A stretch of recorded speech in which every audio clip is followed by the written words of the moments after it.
Go pour the coffee, they told her like she was invisible.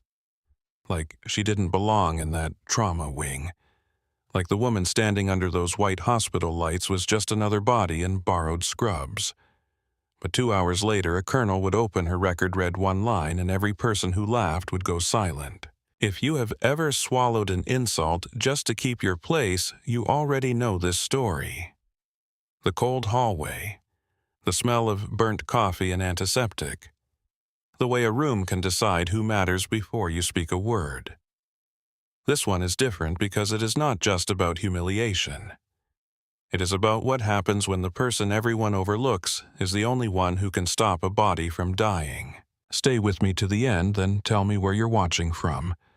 Like the video, and let's begin. The first cup of coffee had not even been poured when Elena Ward learned the rules of Fort Liberty Military Medical Center. From the road, the hospital looked clean enough to pass for certainty. Fayetteville was still half asleep under a gray North Carolina morning. The sky low and heavy, the kind that made every flat roof and flagpole look sharper than it needed to. Pine trees ringed the far edge of the grounds black against the pale light. A convoy of headlights moved through the access gate in quiet lines, tires whispering over damp pavement. Soldiers in reflective belts crossed between buildings with that early-hour stiffness in their shoulders, collars turned up against the chill coffee cups in hand faces already set for the day before the day had properly begun. Inside the lobby was all fluorescent glare and polished tile. The air smelled like floor cleaner burnt coffee and the sharp, clean bite of antiseptic. It was the kind of smell that got into your clothes and followed you home. The kind that told you bodies were always being opened, stitched, monitored, corrected. The kind that promised nothing and demanded everything. Elena stood for 1 second just inside the door and let the place tell on itself. The security desk had a stack of visitor passes, a cracked candy dish, and a bored specialist pretending not to yawn. The central check-in station sat beneath framed photographs of decorated physicians shaking hands with men whose smiles belonged to ceremonies, not emergencies. A volunteer pushed a wheelchair past the elevators. Somewhere deeper in the building, a metal tray clattered and someone muttered a curse under their breath. Shift-change voices drifted through the corridor in clipped fragments. Labs, blood gas, room 12, he is still waiting. No, that was not charted. A hospital always revealed itself in the first minute if you knew how to listen. Not by what people said when they were looking at you. By what they said when they thought you were not important enough to notice. Elena shifted the strap of her duffel higher on her shoulder. The bag had once been olive green. Now it was some tired version of it, the fabric softened by use. The zipper nicked one corner, frayed white. She wore plain navy scrubs under her civilian coat, and the coat was too light for the cold because she had packed for utility, not weather. Her hair was pulled back tight. No loose strands, no softness to it. Her face was calm, and the way a locked door was calm. The specialist at security finally looked up. "You here for a patient or for admin?" Neither, Elena said. "Transfer." His eyes went to her chest. No badge. Then to the bag. Then back to her face. He was young enough to think experience looked polished. Whatever he had expected, it was not a woman standing alone before dawn looking like she had arrived from a place that did not care about appearances. "Admin desk," he said after a beat. "Straight ahead." She thanked him and crossed the lobby. At the central station, a woman in dark blue scrubs stood half-turned toward a computer screen, one hand around a paper cup, reading something with the expression of a person already working on her third problem of the morning. Her badge read Paula Reeves, charge nurse. Her hair was pinned back in a way that suggested she trusted exactly no one to stay out of her way. Reeves looked up slowly. "Visiting hours start at 9. I'm not visiting." Reeves let her eyes travel over Elena again. No badge, no escort, no military bearing visible to anyone who did not know how to read a spine, a jaw, a set of hands. "You're early for whatever you are. I'm reporting for transfer." Reeves kept her cup in hand but lowered it a fraction. "To which department?" General surgery. That finally got a pause. Reeves set the coffee down and reached for the folded orders Elena slid across the counter. The paper was creased at the corners as if it had been opened and refolded more than once. Reeves scanned the heading, then the approval line, then the routing block. Her expression did not collapse into shock. It tightened. One of those small professional shifts that meant the world in a place like this. We were told to expect someone next month. I was rerouted. Reeves looked up. From where? Elena met her eyes. Out west.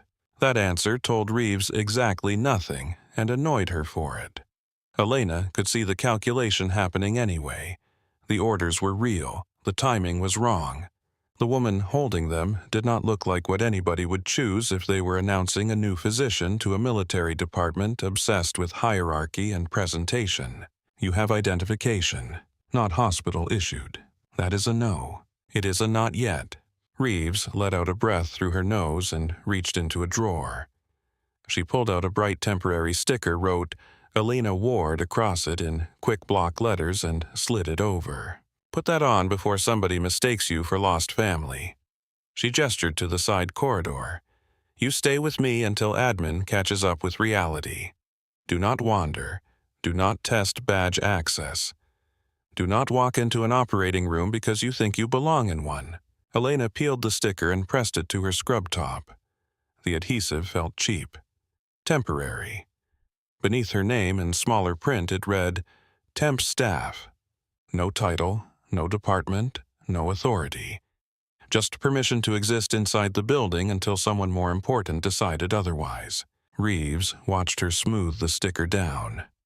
You mind telling me why surgery sent a doctor with no badge and no warning?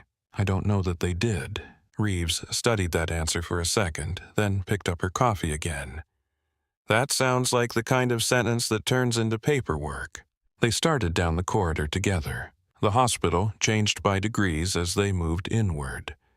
The lobby gave way to narrower halls, cleaner floors, more locked doors. Nurses passed with med carts and clipboards. A resident in wrinkled scrubs jogged by holding a tablet and muttering lab values to himself. In one room, a television played morning news to no one watching. In another, an elderly dependent tried to argue with a corpsman about whether her husband was allowed real bacon after surgery. Somewhere farther off, an overhead speaker called environmental services to a room number and then repeated itself in the same flat voice. Reeves walked fast without seeming to hurry. Fort Liberty pretends it runs on procedure, she said. It actually runs on people who know where the procedure breaks. Elena glanced at a set of double doors requiring badge access. That sounds familiar. Reeves cut her a look. Most people say that because they want to sound interesting. Elena said nothing. Reeves noticed.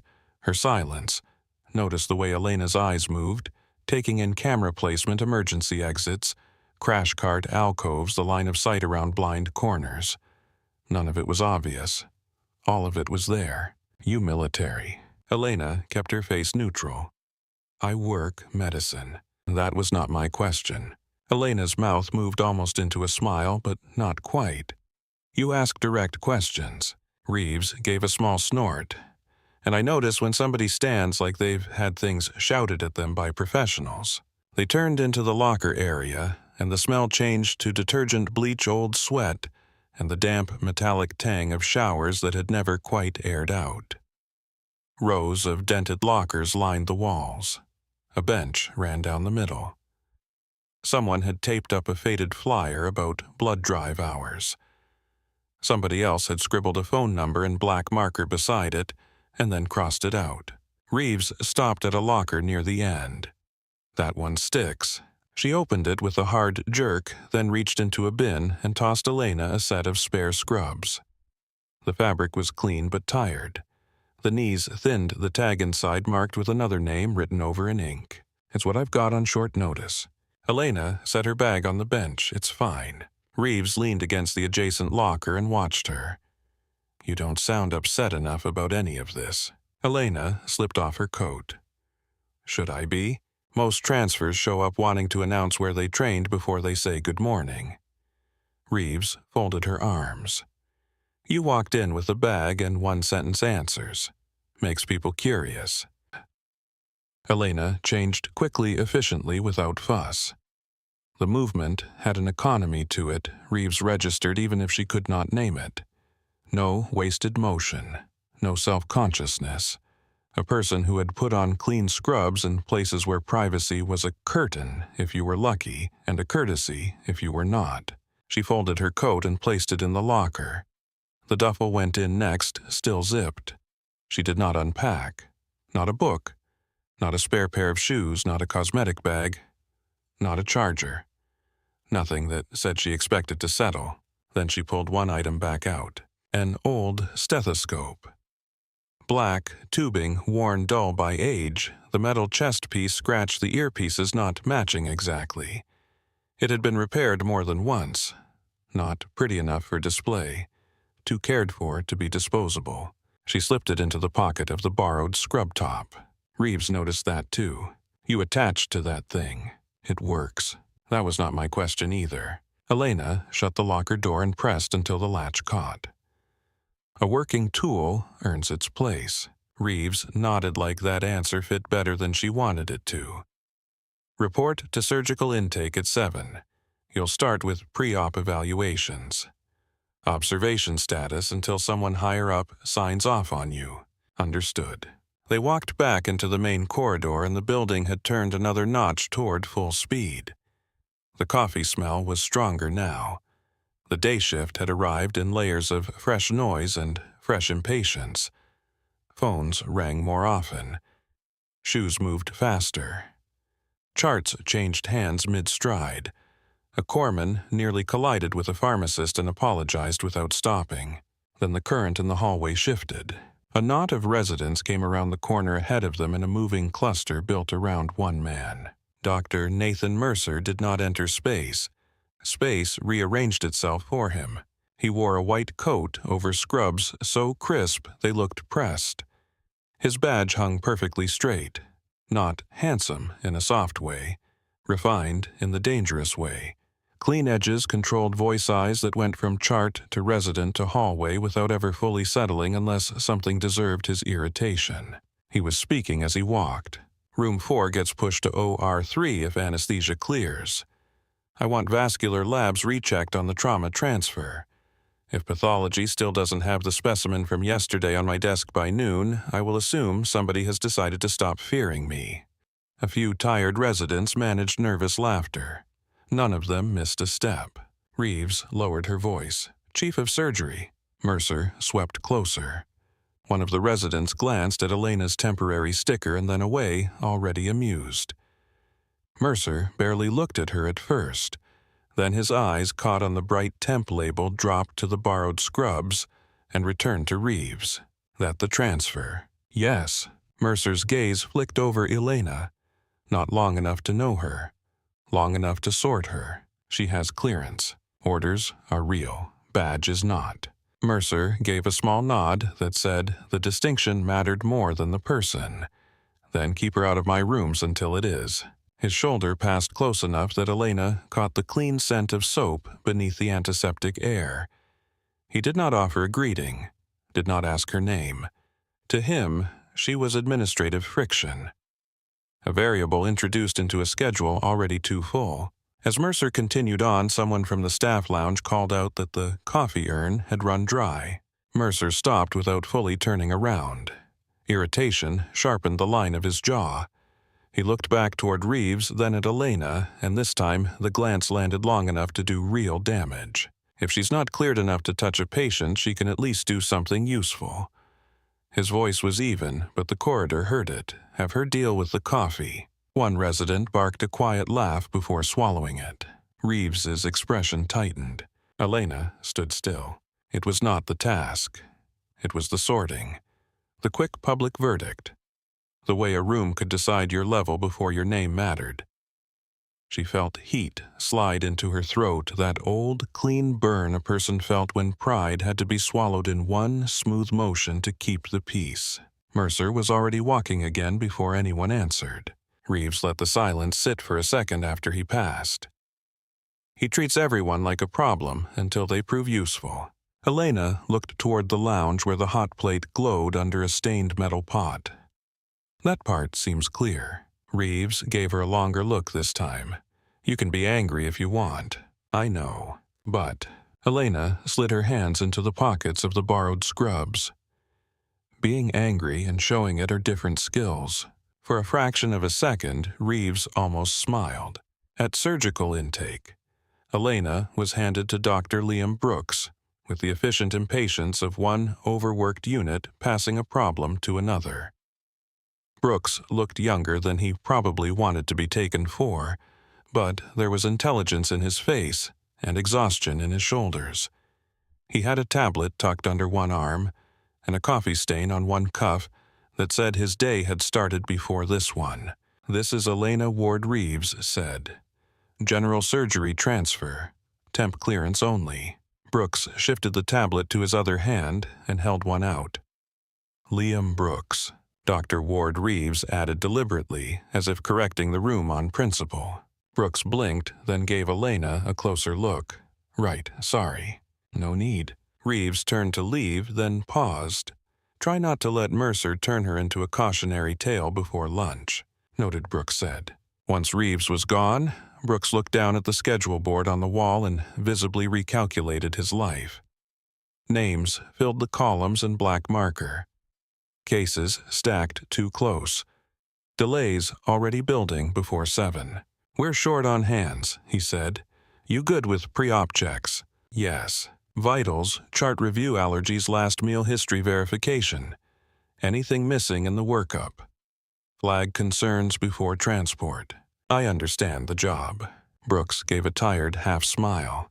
"I figured you did. I just say it out loud so nobody can say I didn't." He handed her the tablet. "Print your notes to me. And one thing." Elena waited. "Do not surprise Mercer." She took the tablet. "That depends on the patient." Brooks stared at her, not sure whether to laugh. "That sounds like something I'm going to regret hearing." The pre-op bay was a long room, softened only by curtains and routine. Beds arranged in order. Monitors whispering numbers. Thin blankets over anxious bodies. Nurses moving in short, practiced lines between medication checks and signatures. The smell was different here. Less bleach, more skin-cotton stale nerves. People waiting to surrender consciousness had their own smell, a trace of fear beneath soap and institutional air. Elena moved bed to bed. A retired sergeant major due for a hernia repair complained about the hospital coffee, while his fingers worried the edge of the blanket. A young spouse waiting for a thyroid procedure smiled too brightly and kept asking whether her husband would be allowed back before she went under. A private first class scheduled for knee reconstruction tried to joke about wanting a better scar if he was going to get one anyway. Elena met each voice where it lived. She did not offer rehearsed comfort. She asked direct questions in a calm tone and listened to the shape of the answers. She adjusted a blanket for the sergeant major without making a production of kindness. She rechecked an allergy list that had been entered wrong. She caught a missing consent form and sent a nurse back for it before transport could become delay. Twice, she noticed residents charting what they expected rather than what was in front of them. Twice, she corrected it with a few quiet words that left no room for embarrassment. Brooks noticed from a distance. So did two nurses who had decided within 30 seconds of seeing her that she was either trouble or useful. By bed 5, they were no longer sure which. Then Elena reached bed 7. Sergeant Caleb Dorsey lay half-propped against the pillow, one hand on his abdomen, trying to look less uncomfortable than he was. He had the broad shoulders and close-shaved face of a man who lifted because someone told him to at first and kept lifting because it gave him a way to live inside his own body. He was young enough for the forced humor to still show through the pain. He saw her and managed a weak grin. "Please tell me you're here with better news than the guy who said I can't have water." Elena glanced at the chart. Appendectomy. Routine on paper. No significant cardiac history. Cleared for anesthesia. "I'm here to make sure they don't kill you doing something simple." Caleb let out a breath that might have been a laugh. That is somehow not comforting. It isn't supposed to be. She checked his wrist pulse as she spoke. Warm skin. Good perfusion. Then the rhythm touched her fingers and something inside her attention narrowed. Steady. Steady. Pause. A faint stumble under the skin like a foot missing a stair in the dark. Elena did not react. She looked up at the monitor. Heart rate acceptable. Waveform clean enough to pass in a busy bay. Clean enough to be trusted by anyone already trying to move the line forward. How long have you had the abdominal pain? Since yesterday afternoon. Nausea. Yeah. Fever. Some. She scrolled through the chart. Labs, imaging, white count elevated. Surgical plan in place, no electrocardiogram. Any chest discomfort lately? Caleb frowned. No. Shortness of breath. I'm in pain, so yes. Beyond the pain. He hesitated. Not really. Elena let the silence stay a second longer than most clinicians would have. People filled silence with truth when they thought you were patient enough to hear it. Dizziness. Caleb's eyes shifted. Sometimes after runs, maybe. But this place makes everybody out of breath. Your heart ever race on you for no reason. Not that I noticed. Elena reached into her pocket and drew out the old stethoscope. The metal was cool against her fingers.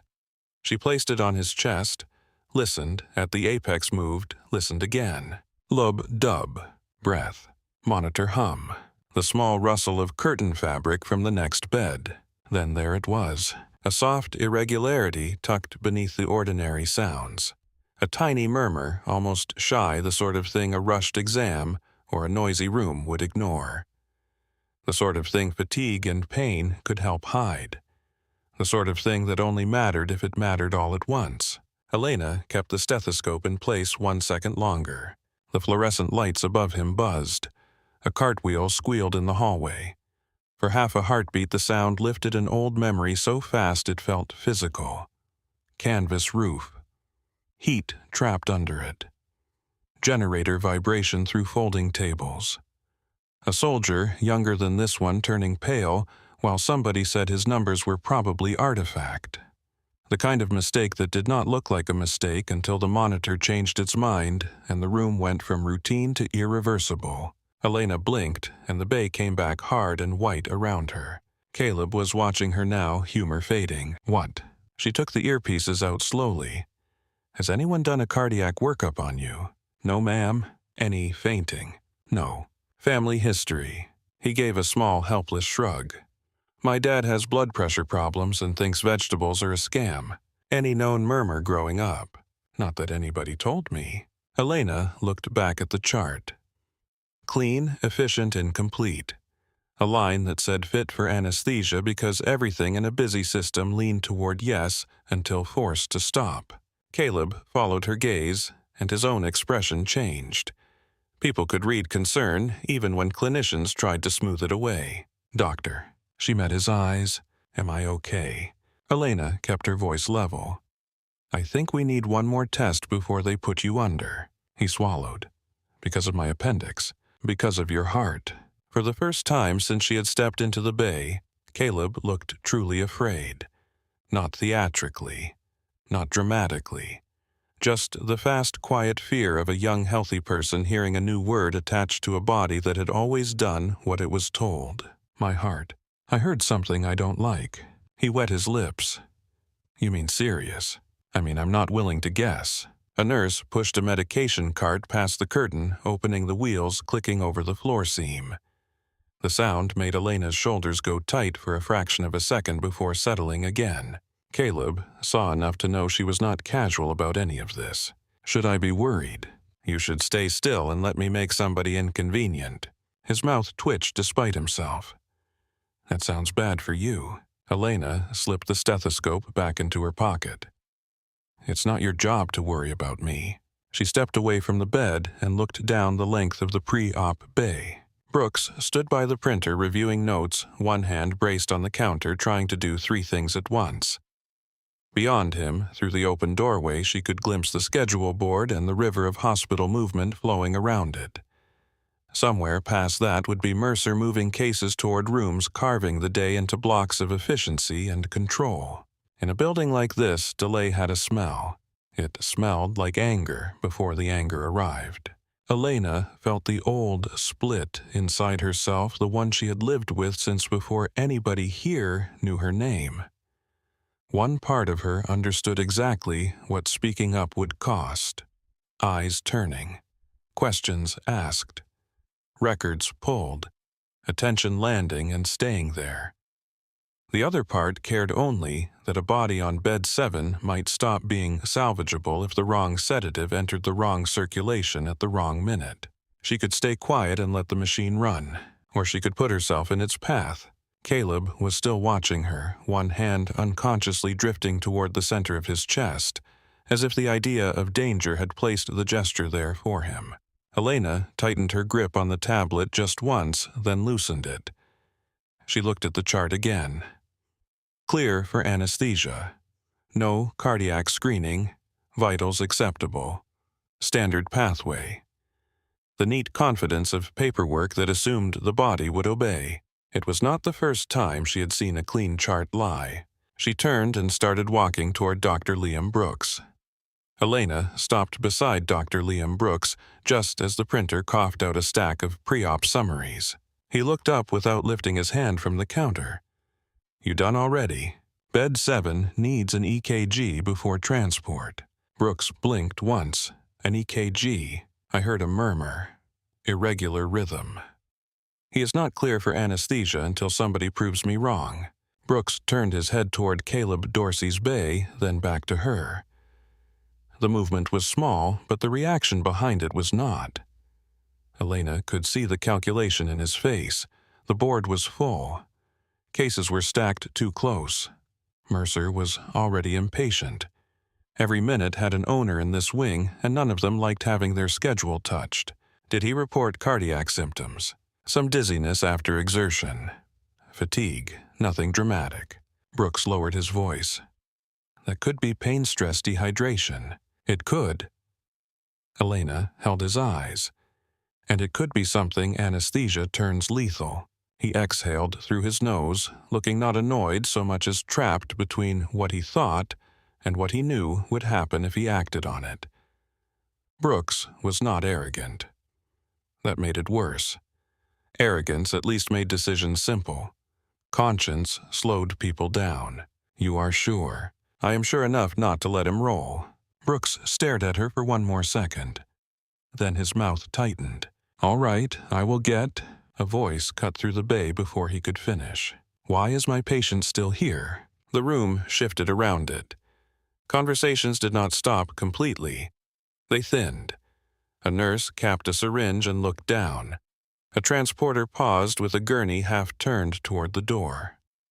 Even the monitors seemed louder for a beat, as if the building itself recognized the man who had just entered. Dr. Nathan Mercer stepped into pre-op with the clipped speed of somebody who expected every answer before he asked the question. 2 residents followed close behind him, one carrying a chart, the other an expression already shaped for agreement. Mercer's eyes went first to Caleb's bed, then to Brooks, then finally to Elena. "Dr. Brooks." Brooks straightened. "Sir?" I asked a question. Brooks opened his mouth, but Elena spoke before he could choose the safer lie. "He needs an EKG before anesthesia." Mercer's gaze settled on her fully for the first time that morning. Not a glance now. An assessment. The temporary sticker on her chest. The borrowed scrubs. The old stethoscope in her pocket.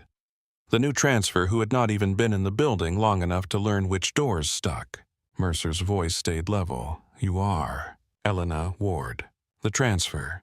"Yes." He turned his attention back to Brooks, as if Elena had become incidental the instant he understood the category. "And why is the transfer deciding what happens to my patient?" Brooks swallowed. "She identified a possible rhythm issue, sir." "A possible rhythm issue." Mercer repeated it the way one might repeat an absurdly expensive restaurant order.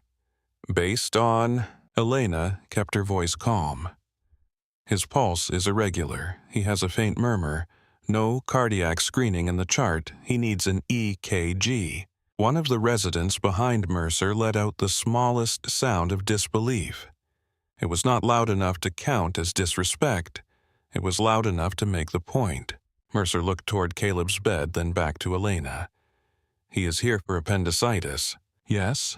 And somehow, in the course of evaluating a straightforward abdominal case, you diagnosed a hidden cardiac problem. I identified a reason to test for one. Mercer's jaw shifted once. You have been here how long? Elena did not answer immediately. The answer was obvious to everyone in the room. Mercer supplied it for her. Less than 2 hours. Brooks tried again.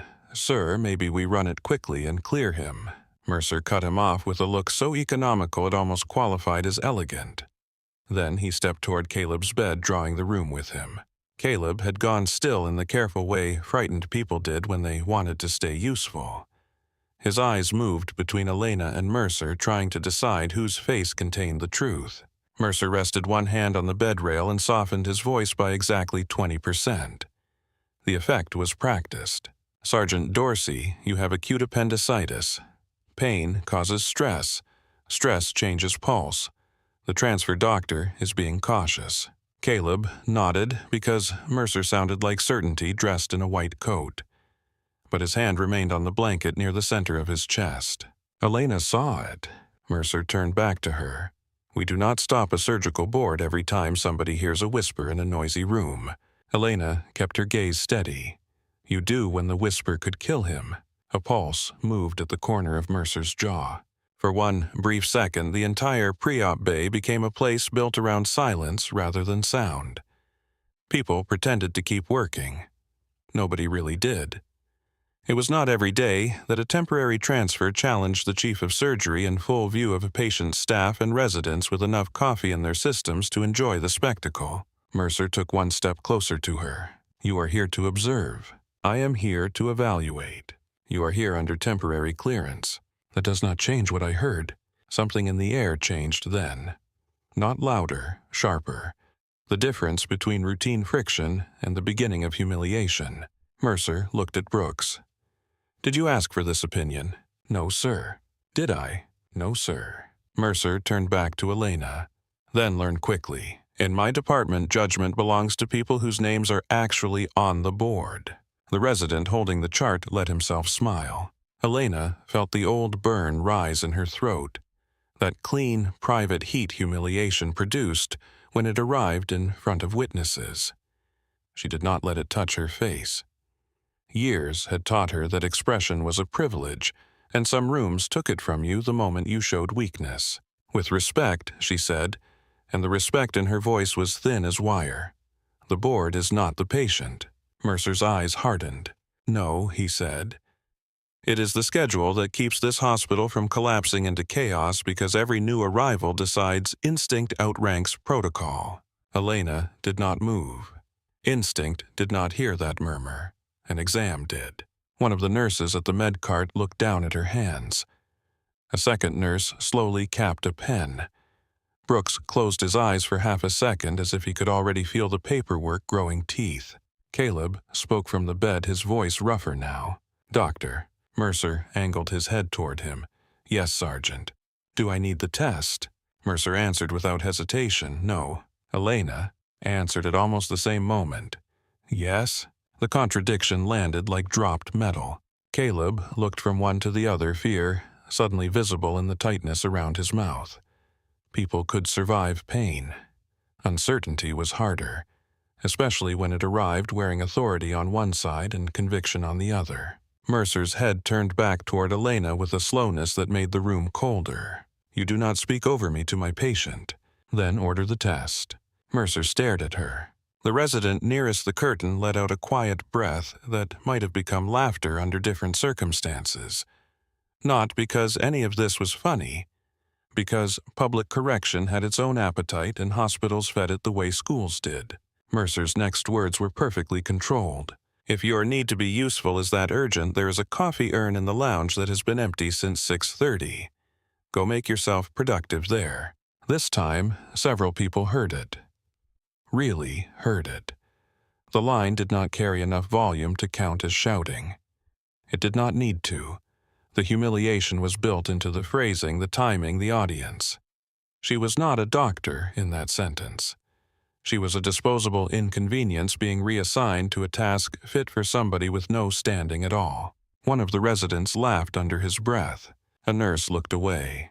Brooks's face went rigid with secondhand shame. Elena felt the words land in her body like cold water. She had known the world could sort a person in a glance. She had known what this place smelled like before anyone here knew her name. But there was still something brutal about the public act of being made smaller by a man who had mistaken confidence for rank. She could leave, swallow it, let Caleb roll to transport and tell herself she had tried. Or she could stay where she stood and take whatever followed. Caleb's eyes were on her now. Not Mercer. Her. The kind of look a patient gave when he had already recognized who in the room was more afraid for him than for themselves. Elena set the tablet she was holding on the bedside table with deliberate care. "Order the EKG," she said.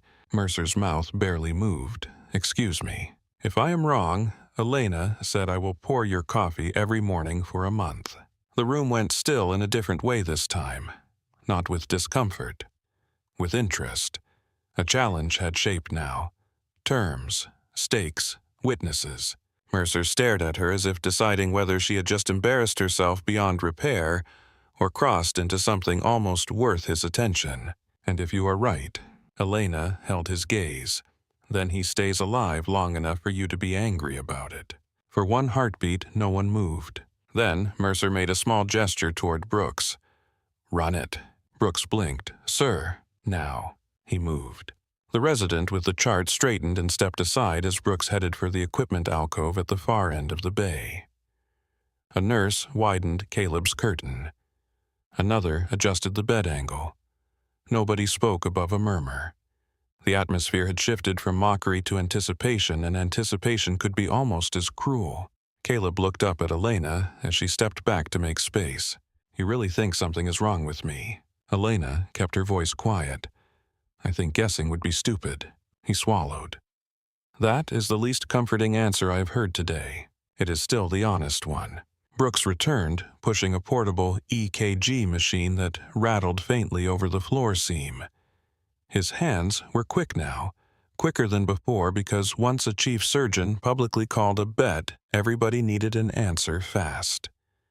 He positioned the machine by Caleb's bed, while the nurse opened electrode pads with the crisp, tearing sounds of sterile packaging.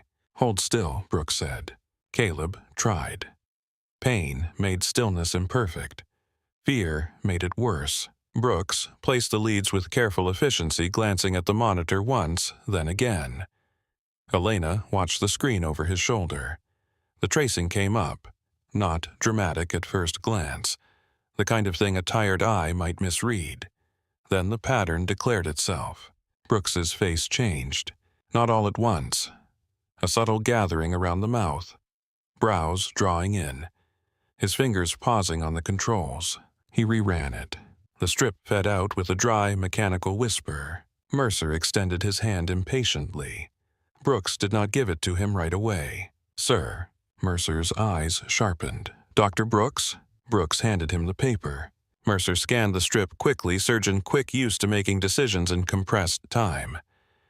Then his gaze slowed, his expression emptied.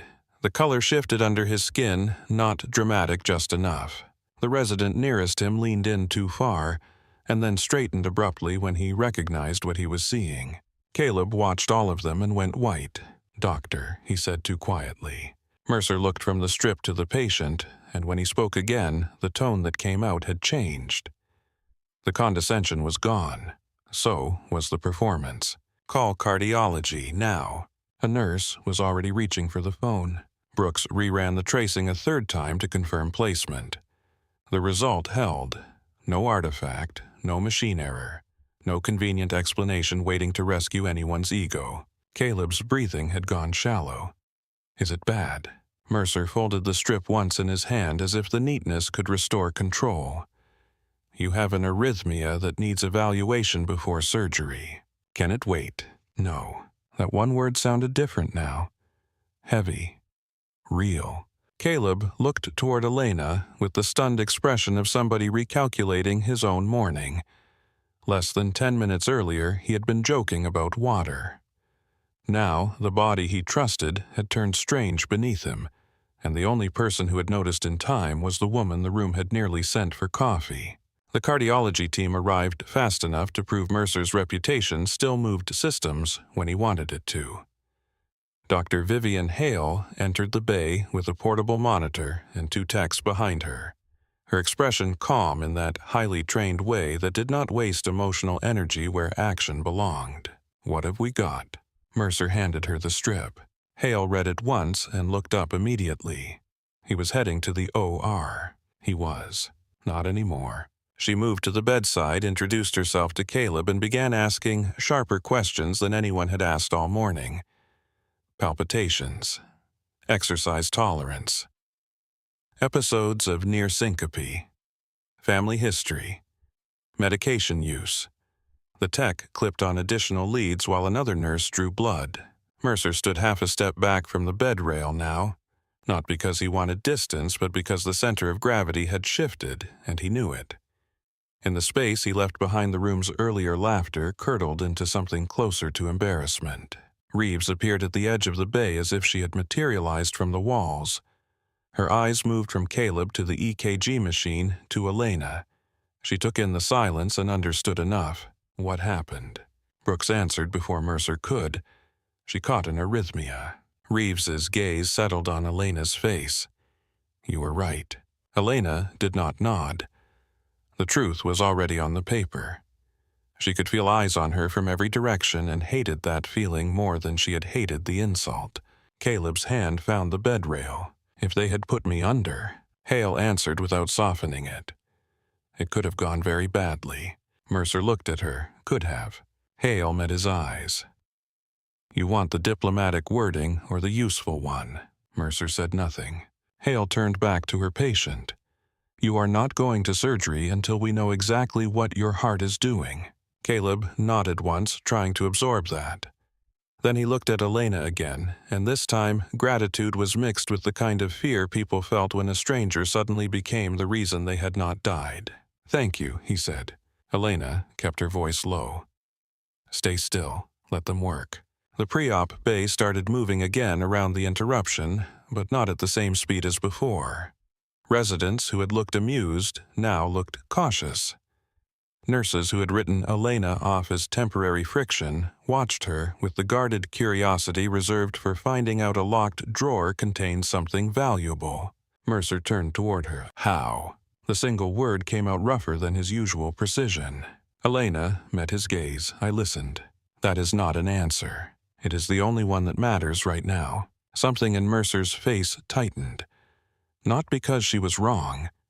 Because she had just denied him the thing he wanted most, which was to place her inside a category he understood. Reeves stepped closer to the nurse's station and began typing into the system with clipped force. A beat later, she stopped, frowned, and tried again.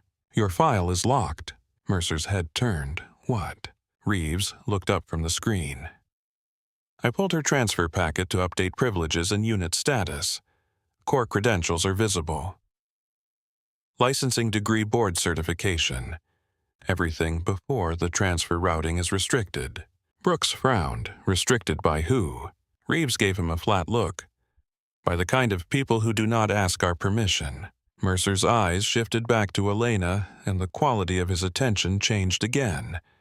The anger remained, so did the bruised pride of having been wrong in public. But beneath both of them something colder had arrived. Suspicion. Come with me, he said. Hale glanced up from Caleb's bedside. He is still my patient. Mercer did not take his eyes off Elena. And she is still my problem. Elena did not move yet. Caleb saw it. Doctor, she looked back at him. You knew. I knew enough to stop them. That seemed to steady him more than anything Mercer had said. Reeves stepped closer, speaking low enough that only Elena and Mercer could clearly hear. If you are walking into his office right now, maybe think through whether you want to go alone. Mercer's gaze cut toward her. Charge nurse. Reeves held up one-hand expression, unreadable. I did not say I was coming. Elena felt the building narrow around the moment, the bright lights, the antiseptic air, the stale coffee smell still clinging from the lounge down the corridor. Every detail sharpened when pressure found its mark. She had come here for obscurity, routine, a place where she could stand in the second row of somebody else's system and let the work be enough. Instead, she had stepped in front of the machine before breakfast, forced it to stop, and given the whole floor a reason to ask who she really was. Mercer turned away first, expecting to be followed. Brooks stood by the EKG cart, still holding the duplicate strip in one hand as if it had become heavier. He met Elena's eyes for a second, apology and reluctant respect colliding there. "I should have listened faster," he said quietly. Elena looked at the paper in his hand, then at Caleb, then back to Brooks. "You listened. After you forced me. Still counts." He let out a breath that might have been gratitude or shame. In hospitals, the two often looked alike. Mercer was already halfway to the bay entrance. Dr. Ward. The title sounded almost accidental now, as if being correct had made it harder to pretend she was not one. Elena followed him into the corridor. The hall outside felt too bright after the contained tension of pre-op. Staff moved around them, pretending not to stare, which only made the staring more obvious. A transporter slowed near the wall to let Mercer pass and used the pause to glance at Elena's temporary sticker. A resident from another service looked from Mercer's face to hers and then quickly down at his own tablet. News traveled through hospitals on silence as efficiently as it traveled through speech. They walked past the staff lounge where the coffee urn still sat half full beneath a yellowing heat lamp. Nobody had touched it. Mercer's office was at the end of the corridor near the operating board, a glass pane beside the door, etched with his name and title. Through it, Elena could see awards on one wall, framed commendations on another, shelves lined with textbooks whose spines had not been bent recently enough to count as comfort.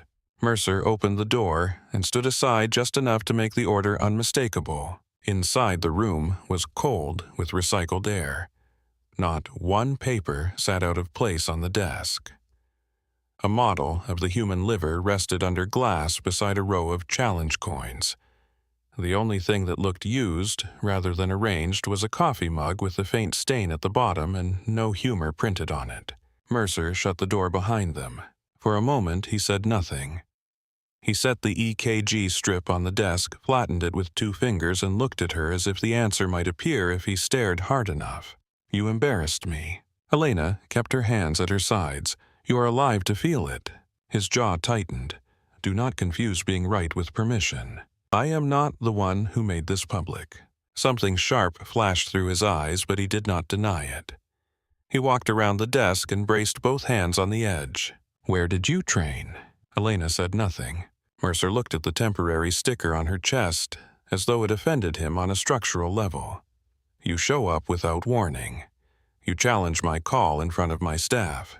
You hear something my team missed. Then I find out your record is restricted. My credentials are valid. That is not what I asked. It is the part that matters." Mercer leaned forward slightly. No civilian transfer file gets sealed that way. Elena held his gaze. "Then maybe do not treat me like a civilian transfer." The room went very quiet. Mercer straightened slowly. "I would like to know whether I have imported a surgeon with a disciplinary problem, a security issue, or an ego bigger than her experience." Elena's expression did not change. "You imported a surgeon. That is still not an answer." She could feel her pulse in her wrists now. Not fear exactly. Pressure. The old kind. The kind that came when a room stopped being about medicine and started becoming about exposure. Mercer's voice lowered. "How did you hear that murmur?" "I told you." "No, you gave me a line." Elena looked past him at the desk for half a beat at the spotless arrangement, the absolute order of somebody who believed control could be maintained if one simply enforced it hard enough. Then she looked back at him. "I listened long enough." Mercer studied her face. "That sounds practiced." "It is." His eyes flicked once to her hands, to the faint scars across the knuckles, to the way she stood balanced rather than relaxed. "You have worked somewhere rougher than here." Elena did not answer. Mercer stepped around the desk closer now, not crowding her exactly, but narrowing the room with his presence. If there is something in your background that puts patients at risk, I need to know before it becomes my problem. The old anger touched her then clean and sudden, not because he was entirely wrong to ask, because of the assumption built under the question, that hidden things were defects, that trauma only made people dangerous, that a person who had seen too much could be reduced to liability before she was understood as a physician. I saved your patient. Mercer's face stayed hard. You may have. I did. He held the stare for another second. Then his office phone rang on the desk sharp enough to cut the air in half. Mercer swore quietly, snatched it up and turned away. What? He listened. The line of his shoulders changed. How many? A pause. Where? Another. All right. Activate trauma response.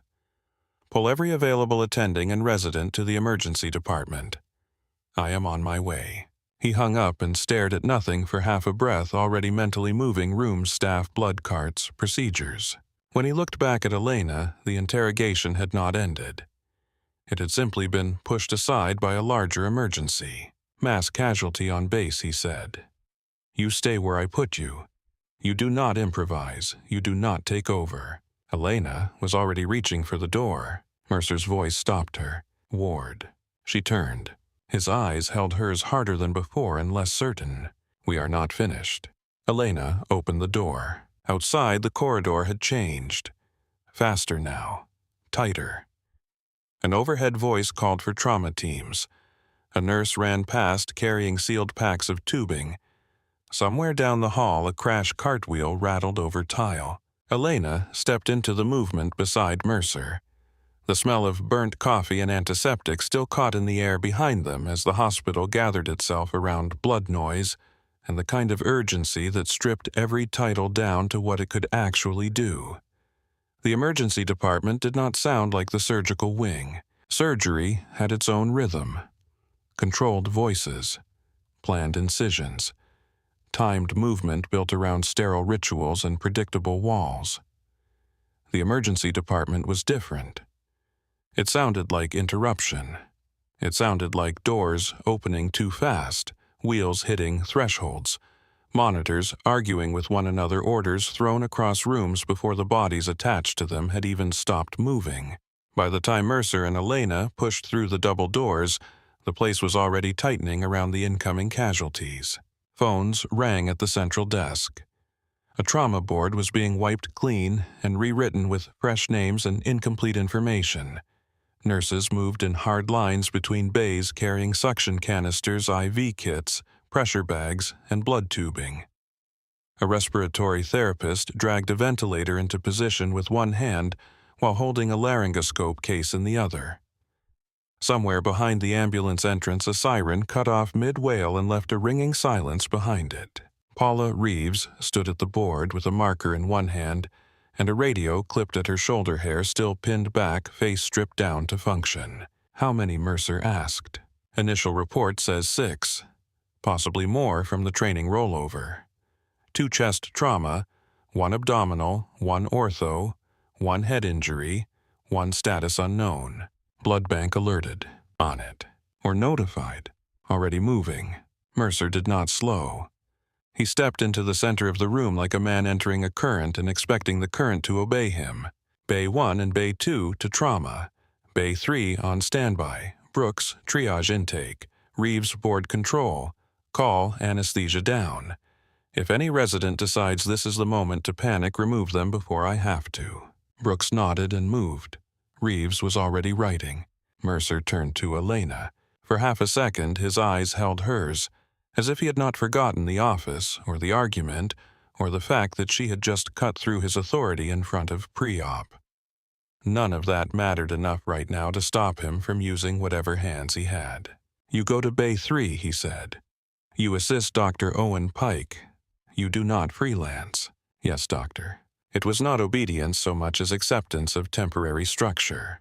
The first stretcher hit the doors hard enough to rattle the push bars. A paramedic came in running beside it, one gloved hand squeezing blood-soaked dressings at the patient's chest. male 24. Penetrating thoracic trauma. Hypotensive in transport, decreasing breath sounds on the right. Bay 1, Mercer snapped. The stretcher veered left. Another was already coming in behind it.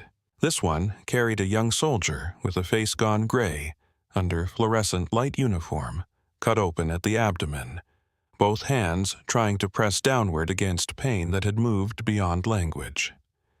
A medic kept one palm hard over an improvised bandage while calling out numbers that changed between syllables. Possible internal bleed pressure dropping abdomen, rigid tachy 140. Bay 2 Reeves said, and the team parted around the stretcher like a gate. The third casualty came in less than 20 seconds later. He was younger than the others, blood around his mouth, one side of his chest rising slower than the other. His dog tags flicked against the mattress each time the gurney hit a seam in the floor. The paramedic at his head was bagging him through an oxygen mask that kept fogging and clearing in rapid bursts. Rollover ejection. Penetrating chest wound. Suspected tension pneumo. Pressure 80 and falling. Elena was already moving toward Bay 3. Dr. Owen Pike met the stretcher at the bed. He was a competent trauma attending on paper, broad-shouldered, neat, used to leading a room with enough confidence that most people never saw the fine line between command and fragility. Elena saw it now in the way his hands landed a fraction too carefully on the patient's neck, searching for a pulse as though he did not fully trust himself to find it. "Transfer him," Pike said. "Get the chest tray ready. We need—" The patient gave a weak, drowning inhale that did not move enough air to count. Elena looked once and saw the pattern before the room finished naming it. Distended neck veins. Trachea just off center. Breath sounds nearly absent on the right. A chest trying to inflate against pressure it could not release. Pike was still speaking when the monitor screamed a faster rhythm. "He is coating air," Elena said. Pike looked at her as if he had heard the words but needed time to agree with them. "Get me a chest tube kit. He does not have time for your chest tube setup." Pike's face tightened. "Then speak faster." Elena stepped to the bedside. Needle decompression now. 14 gauge, second intercostal. The nurse nearest the bed hesitated and looked to Pike. The whole room did. Not because Elena sounded uncertain, because hierarchy was still trying to survive inside the trauma.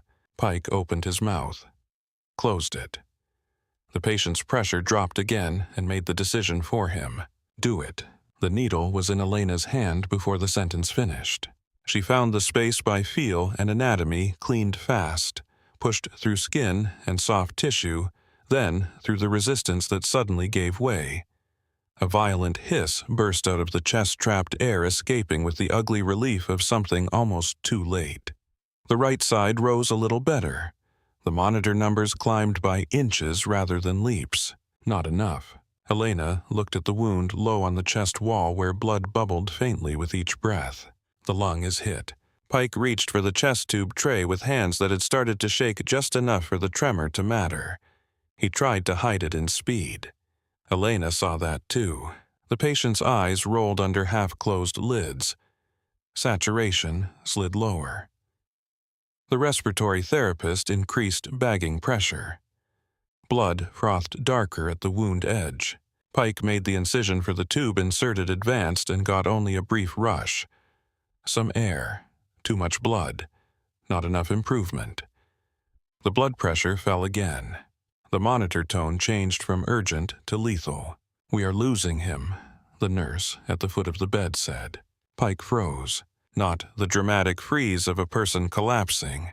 The more dangerous kind. A pause inside motion. A mind trying to choose among bad options while the body on the table spent blood faster than thought could catch it.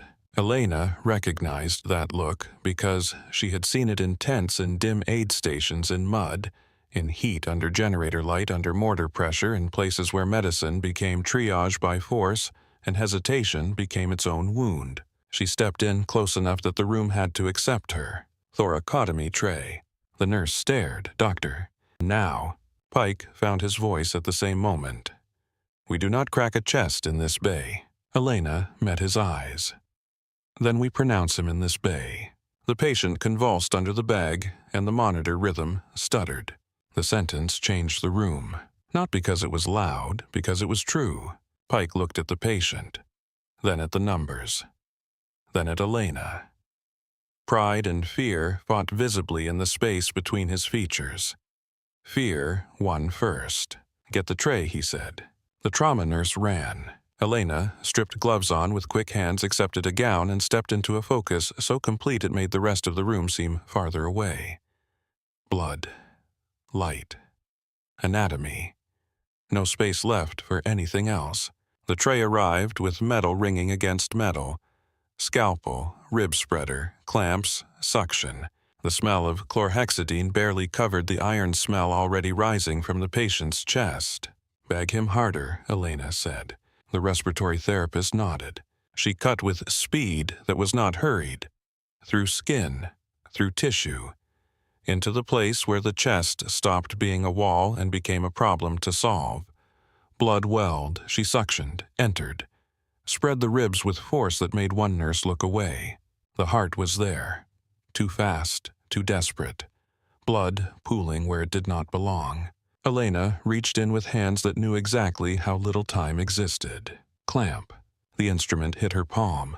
She found the source by feel before the room fully understood what she was finding. A torn vessel near the injured lung bleeding into the cavity faster than transport would ever have forgiven. She clamped, adjusted, suctioned again, controlled the field, bought the body a minute, then another. The monitor changed first. The tone steadied. Then the blood pressure crawled upward from the edge. No one said anything. They simply watched the patient move one breath farther from death. Elena did not look up. "Call OR. He goes upstairs open but alive." Only then did she step back. Her gloves were slick to the wrists. Blood had darkened the front of her borrowed scrub top beneath the gown. Across the bed, Pike stared at the exposed chest, and then at Elena with the expression of a man whose understanding of the room had just been broken and rebuilt in less than 3 minutes, where he said and stopped because the question had too many endings. Elena stripped off one glove and reached for the sink. "Hold pressure on that clamp and stop talking." The room obeyed her before it had time to decide whether it wanted to. Beyond Bay 3, Mercer was working Bay 1 with a chest wound of his own, barking for blood and surgical instruments while one resident fought to keep a central line sterile. Elena caught only pieces of it in the mirror reflection above the sink. A scalpel in Mercer's hand, a nurse cutting away more fabric. Reeves at the board, crossing off one incoming casualty and replacing it with 2 more. The surge did not stop because one patient survived. A private with a crushed femur came into Bay 4 screaming hard enough to tear his own voice raw. Bone had shifted high in the thigh, and the foot below the injury was turning pale with every second the leg stayed deformed. An orthopedic resident arrived, winded, and still trying to orient himself. He reached for a pulse, missed, it reached again. "We need imaging," he said. "You need reduction," Elena said without looking away from the leg. "This is not your case." "No," Elena said. "It is his artery." The resident glared at her out of reflex. Then he looked at the foot and understood. A nurse moved to stabilize the hip. Elena took the ankle. On 3, the patient cried out the moment they pulled and rotated a sound so stripped down it no longer belonged to language. Then the bone slid back into rough alignment. Not perfect. Enough. Color returned by degrees to the foot. The nurse found a pulse and exhaled for the first time. The orthopedic resident stared at Elena. "Have you done that before?" Elena was already stepping away. "Put a splint on him before you ask more questions." In Bay 2, the abdominal casualty was trying to climb off the bed, even while fading hands slick with his own blood eyes wide and unfocused. Mercer had him half stabilized with fluids and pressure, but not enough. Ultrasound showed free fluid, too much of it. The OR was not ready yet. Elena Mercer snapped without quite meaning to use her first name. "Look at this." She crossed to the screen. The image flickered with black where black did not belong. Free fluid around the spleen, maybe more. The patient's abdomen was tightening under the sheet pressure sinking, despite the transfusion beginning to run. "He bleeds," Mercer said. "I know he bleeds. He is pooling fast." Mercer's jaw tightened. He was not asking for permission. He was asking for another set of eyes under pressure, and both of them knew it. "Push the blood faster," Elena said. "Call upstairs again. If they are not turning over a room, pull one." Mercer turned to the nurse. "Do it." No one in Bay 2 missed that he had not argued with her. A fourth casualty came in with a penetrating chest wound, and an attending from another service still talking his way through differential diagnosis, while the patient's lips darkened and one side of the chest barely moved. Elena opened the chest tube tray herself before the attending finished his sentence. The nurse did not hesitate this time. Neither did the respiratory therapist. The tube went in, air hissed, and the patient's oxygen saturation climbed as if grateful. A fifth was a head injury, not her lane. She left it to neuro and moved on. A sixth came in with shrapnel buried near the groin and blood loss pooling under the sheets. A resident could not find the source because he was looking for a dramatic arterial spray and missing the way blood quietly tracked through tissue when the vessel was deep. Elena watched the pulsing pattern under suction and pointed once. There. The clamp landed in the right place. The room changed around her again. By the time an hour had passed, the department had stopped treating her like a transfer and started treating her like weather. Not because anyone had announced it. Because in trauma utility erased theory. Hands that saved bodies rewrote rank faster than conversation ever could. Reeves saw it first in the smallest details. Nurses handed Elena instruments without waiting for someone else to approve it. Residents moved when she said move. A respiratory therapist in Bay 3 asked her where she wanted the vent settings instead of asking Pike. Even Pike, after his patient was finally moving toward the OR with a chest temporarily controlled, came back to Bay control quieter than before, his face altered by private reckoning. He found Elena near the blood fridge just as she was tearing open a fresh pair of gloves. That thoracotomy. Elena kept her eyes on the gloves. Worked.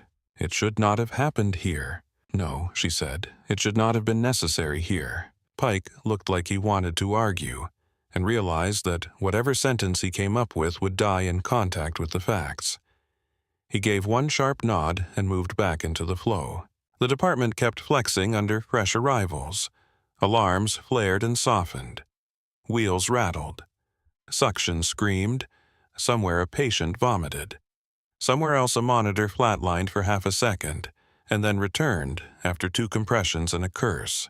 Elena felt herself sliding into the old state she never invited and could never fully prevent under this kind of pressure. The world narrowed. Not emotionally, spatially. Every sound sorted itself by usefulness. Every movement in her field either mattered or did not. She could hear when a blood pressure cuff inflated too often because someone had forgotten to reset the interval. She could tell from the cadence of shouted vitals which patient was bleeding and which one was suffocating. Her body moved before permission could arrive. At one point, Brooks came around the central desk with a stack of triage notes and stopped short when he saw her tying pressure over a wound while dictating labs to a nurse who was writing as fast as she could. He stared. "How are you everywhere?" "I am not," Elena said. "You are just behind." Brooks gave a breath that sounded suspiciously like a laugh despite the blood on his sleeve. Noted. He glanced over her shoulder toward the Bay 3 where Pike was speaking in low urgent tones to the OR team receiving the thoracotomy patient. "I saw that." Elena tightened the dressing. "Then stop looking and keep moving." He did. That was the thing about competence under pressure. It did not always inspire admiration first. Sometimes it inspired obedience because people were too busy surviving to call it anything else. Eventually, the surge bent enough to let the room inhale. Not calm, never calm, just less immediate death in the doorway. One patient had gone upstairs intubated and open-chested. One had been temporized for abdominal surgery. One was stabilized after a chest tube. One had a leg saved from ischemia. 2 were in observation and 1 in imaging. The trauma board no longer looked like panic written in marker. It looked like aftermath. Elena found the scrub sink beside the side corridor and turned on the water. Hot water hit her hands and turned pink at once, then pale, then clear. Only when the blood washed away did she realize how tightly her stomach had knotted. The tremor began there, first low and private, the body protesting after the mind had finished insisting it could continue forever. She braced both palms on the edge of the sink and let her breathing even out. The door behind her opened softly. "You always wash your hands like you are trying to remember where you are." Elena turned. Dr. Vivian Hale leaned against the doorframe, still in cardiology scrubs, dark hair pulled back, expression measured. She was not smiling. Too much had happened for that. But there was something close to it in the intelligence of her gaze. "I wash them until they're clean," Elena said. Hale stepped farther inside. "That is not what I meant." Elena reached for a towel. "Then maybe say what you mean." Hale crossed her arms. "I rotated through military trauma systems 10 years ago. Stateside mostly, a little closer to the edge than most civilian physicians ever get.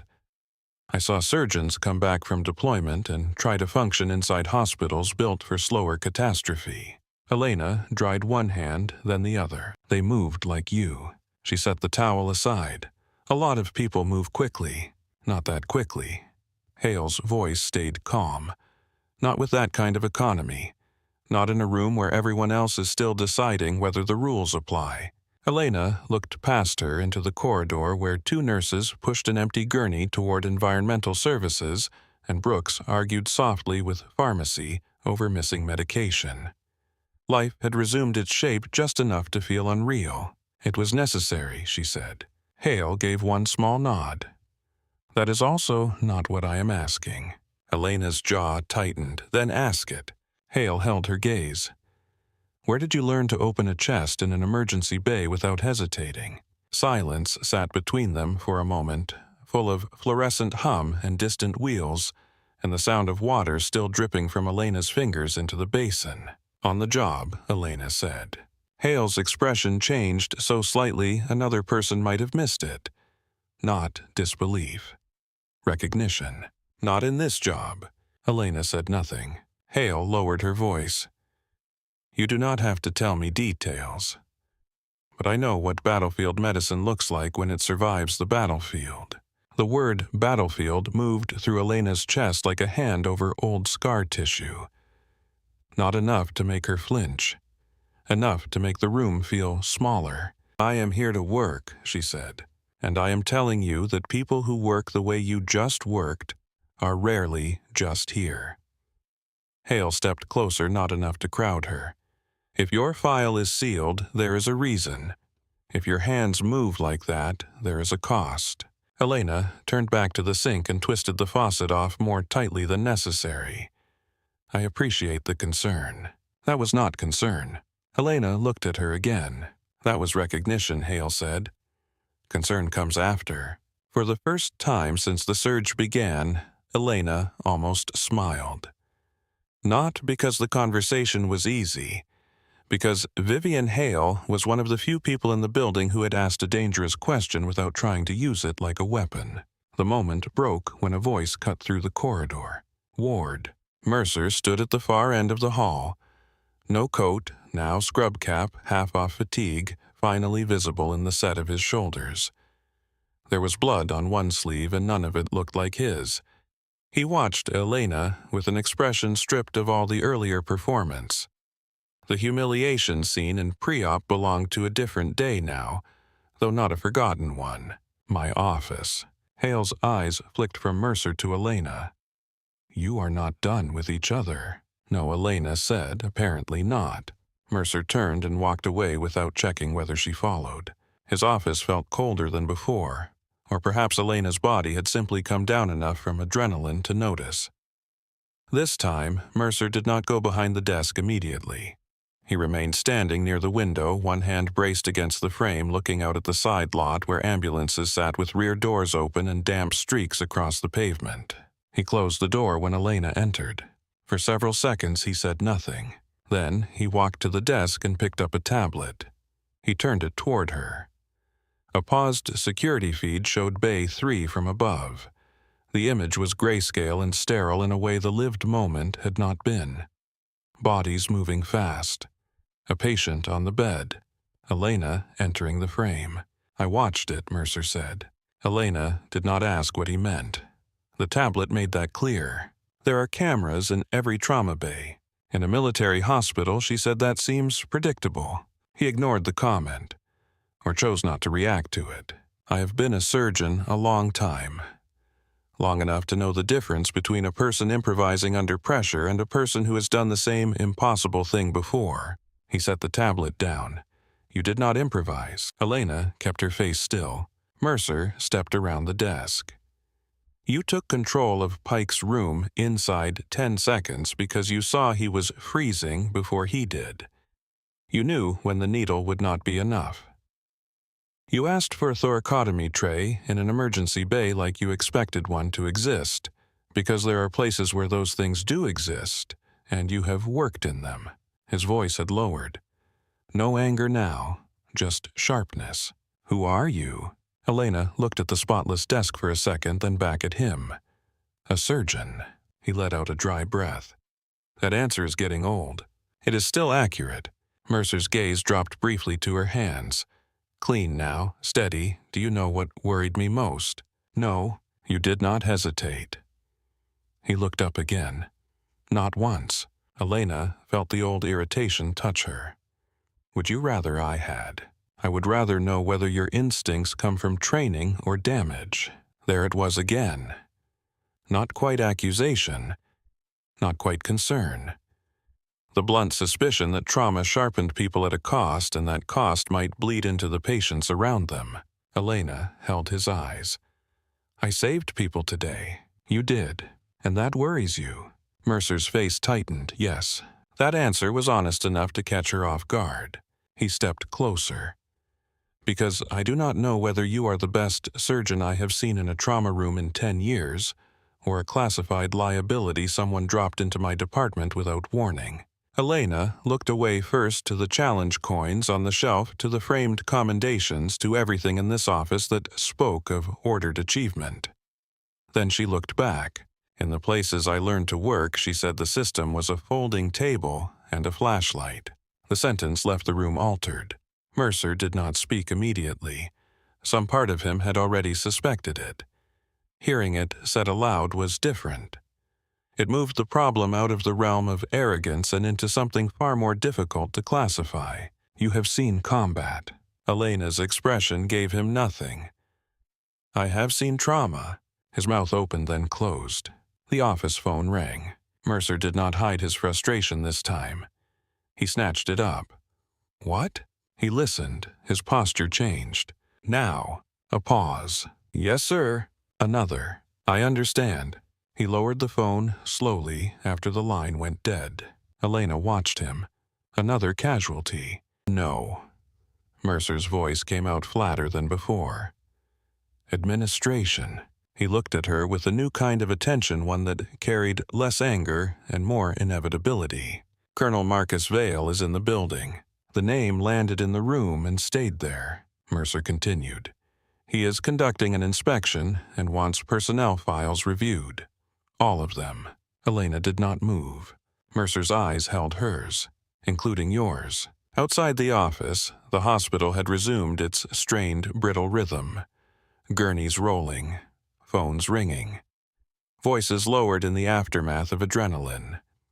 Inside, the cold air from the vent touched the back of Elena's neck and made every muscle there pull tighter. Mercer reached for the door. Come with me.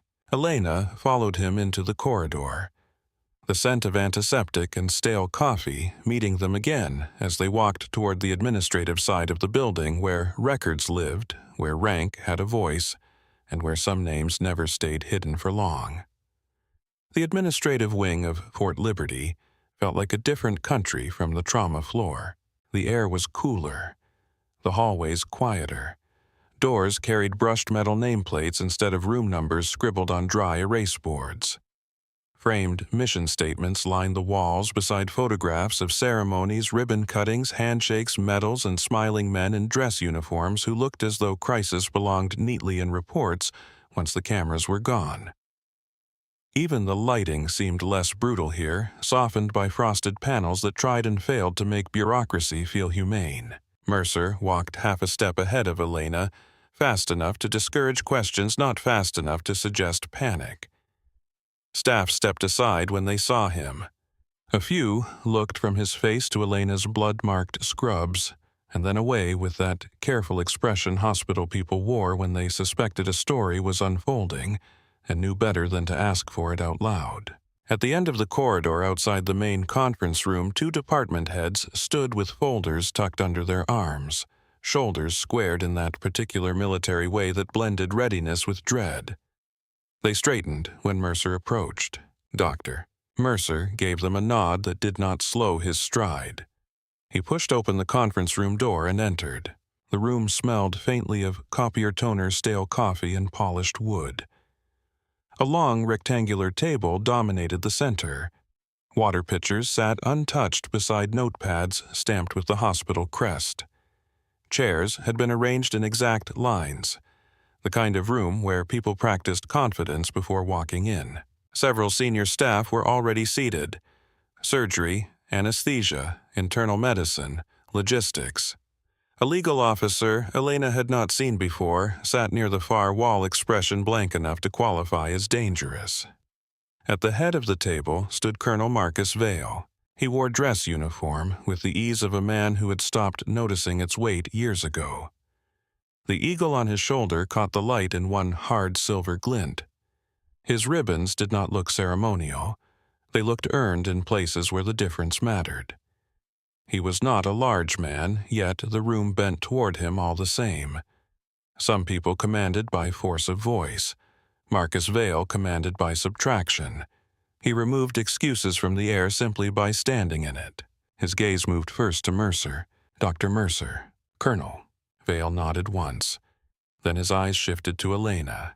It was not recognition, not yet. More a pause. A fraction too long to be casual. He took in the borrowed scrubs, the temporary sticker, the blood on the sleeves, the face that gave him nothing back. "Sit," he said. Mercer sat near the middle of the table.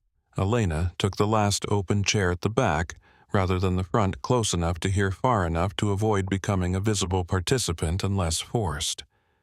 Her palms rested flat against the tabletop. The wood was cool. She kept her breathing even. Vale remained standing for the first several minutes, reviewing staffing ratios, blood inventory protocols, trauma response times, and surgical readiness. His questions were precise enough to bruise. When one administrator tried to answer with polished optimism instead of usable facts, Vale did not raise his voice. He simply looked at the man until the optimism died on its own, and the real numbers followed. The room learned quickly which kind of meeting this was. Not ceremony. Audit. Mercer handled the surgical questions cleanly. Case volume. Operating capacity. Time to incision. Trauma diversion thresholds. He spoke with the confidence of someone used to defending his department because he had spent years making it function at a high level. Elena did not begrudge him that. Competence and ego often grew in the same soil. They were not the same plant. Vale listened, made notes, asked for clarifications, and gave away nothing. Then he said, "Bring the files." An aide standing near the door stepped forward, carrying a stack of personnel folders and a tablet. He began distributing them around the table. Senior physicians first, attendings, residents, command staff. Each file came with its own tiny flutter of anxiety. The room grew quieter as paper changed hands. Vale sat at the head of the table and opened the first one. He moved methodically. Not quickly, not slowly. He read enough to understand. Asked one question if a line item mattered. Made a note. Set the file aside. Opened the next. A missing renewal certification in one resident's file bought the young man 30 days, and a look that made it clear there would not be 31. Another physician had a commendation for disaster readiness that Vale acknowledged with a single nod before moving on. The stack shrank. Elena could feel her pulse now, not in panic, but in awareness. She had lived long enough with sealed compartments around her past to recognize the peculiar sensation of waiting for a locked door to be tried by someone with the right key. Mercer's file passed through Vale's hands and earned a brief pause. "High output," Vale said. Mercer inclined his head. "Yes, sir." Vale turned the page. "Complication rate acceptable. Trauma throughput could be stronger." Mercer did not argue. "We are understaffed." "So is everyone," Vale said, and moved on. Then the aide placed Elena's file in front of him. From where she sat, it looked ordinary. Standard white folder. Typed tab. Neat administrative barcode. Nothing in its outer appearance suggested the pressure locked inside it. Vale opened it. His eyes moved across the first page without change. Then to the second. Then to the third. The shift in him was subtle, but the room felt it anyway. His shoulders straightened just a fraction. His face did not reveal surprise. It revealed recognition meeting disappointment on a path neither had expected to walk this morning. He turned one more page and stopped. Silence spread through the room in layers. The legal officer looked up. Mercer noticed Vale's stillness and went still himself. One of the department heads near the wall adjusted in his seat and then thought better of it. Vale lifted his eyes from the file and looked directly at Elena. Everyone out. Nobody moved at first because the sentence had landed too cleanly to be processed as sound. Then chairs scraped. A notepad slid off a table edge. The legal officer stood immediately. Anesthesiology followed. Internal medicine rose slower, face carefully blank. Mercer did not. "Colonel." Vale did not look at him. Out. Mercer's jaw tightened. For a brief second, Elena thought he might test the line. Then his eyes flicked to the open file in Vale's hands, and something in him recalculated. He stood. The room emptied quickly after that. Doors opened, closed. Footsteps retreated down the hall. In less than 15 seconds, it was only the two of them and the aide standing silently by the far wall. Vale waited until the latch clicked. Then he said, "Stand up." Elena stood. He studied her for a long moment. Her posture, her face, her hands on the table edge. The scar lines across the knuckles and the stillness that was never really stillness. "You requested anonymity," he said. "Yes, sir." "You did not request classification." "No, sir." "No," Vale said quietly. "You did not have to." He turned the file toward himself again and tapped one page with a finger. "Do you know what this hospital thought it was getting this morning? A transfer surgeon." He looked up. "And what did you think you were doing when you walked in here with no insignia and a temporary sticker on your chest? Working." "That is not an answer." Elena let one breath out through her nose. The room felt too cold. Or perhaps memory did. "I was trying to be left alone." Vale's expression did not soften. It sharpened into something like understanding, edged by disapproval. He read from the file, then voice calm official impossible to mistake. Captain Elena Ward, United States Army Medical Corps. The title moved through the room like weight. Elena did not blink. Vale continued. 3 combat deployments. Forward surgical team lead. Bronze Star with Valor. Meritorious service recognition in theater. Named contributor to rapid hemorrhage control reform within military trauma doctrine. He flipped a page with care rather than drama. Primary architect of the ward protocol. The sound of those words did what the title had not. It reached deeper. The ward protocol was not a medal or an appointment. It was a trail of choices made under pressure written into practice because too many bodies had needed a faster way to survive. It was triage and blood and ugly arithmetic translated into doctrine. It was the closest thing war ever gave to gratitude. Vale watched her absorb the name as if he were measuring how much of it she still recognized as belonging to her. "Do you know how many physicians study this?" "Yes, sir." "And yet, you walked into my district this morning and let a chief surgeon treat you like an unverified support worker." Elena's jaw tightened before she could stop it. "I did not let anyone do anything." No, Vale said. You did not stop it. The sentence hit harder because it was not cruel. It was precise. Elena looked down at the tabletop for one heartbeat, then back at him. I came here to work, not to be displayed. Vale closed the folder halfway. You came to a military hospital, a machine built out of memory, rank, and records. It was a poor place to disappear. It was a place with structure. His eyes sharpened. And you thought structure would contain you. Elena said nothing. Vale took the silence for what it was. Confirmation, not refusal. When did you last sleep through the night? The question landed so unexpectedly that it almost breached her composure. She kept her face still. Sir, when? Elena held his gaze. That is not relevant to patient care. It became relevant the moment you requested anonymity under a civilian channel, and then opened a chest in an emergency bay with the reflexes of a field surgeon. His tone remained level. That made it harder to resist. I function. Vale's mouth tightened. That is also not an answer. Elena looked past him toward the window in the conference room wall where the parking lot showed through in a strip of flat gray afternoon. For a second, she could see nothing of Fayetteville in it. Only distance. Only weather. Only the kind of horizon that belonged to places where helicopters arrived dirty and left cleaner than the men inside them. She forced her focus back. I did not come here broken, she said. Vale considered that. No. It was the simplest mercy she had heard all day. He opened the file again and ran one finger down a line near the middle.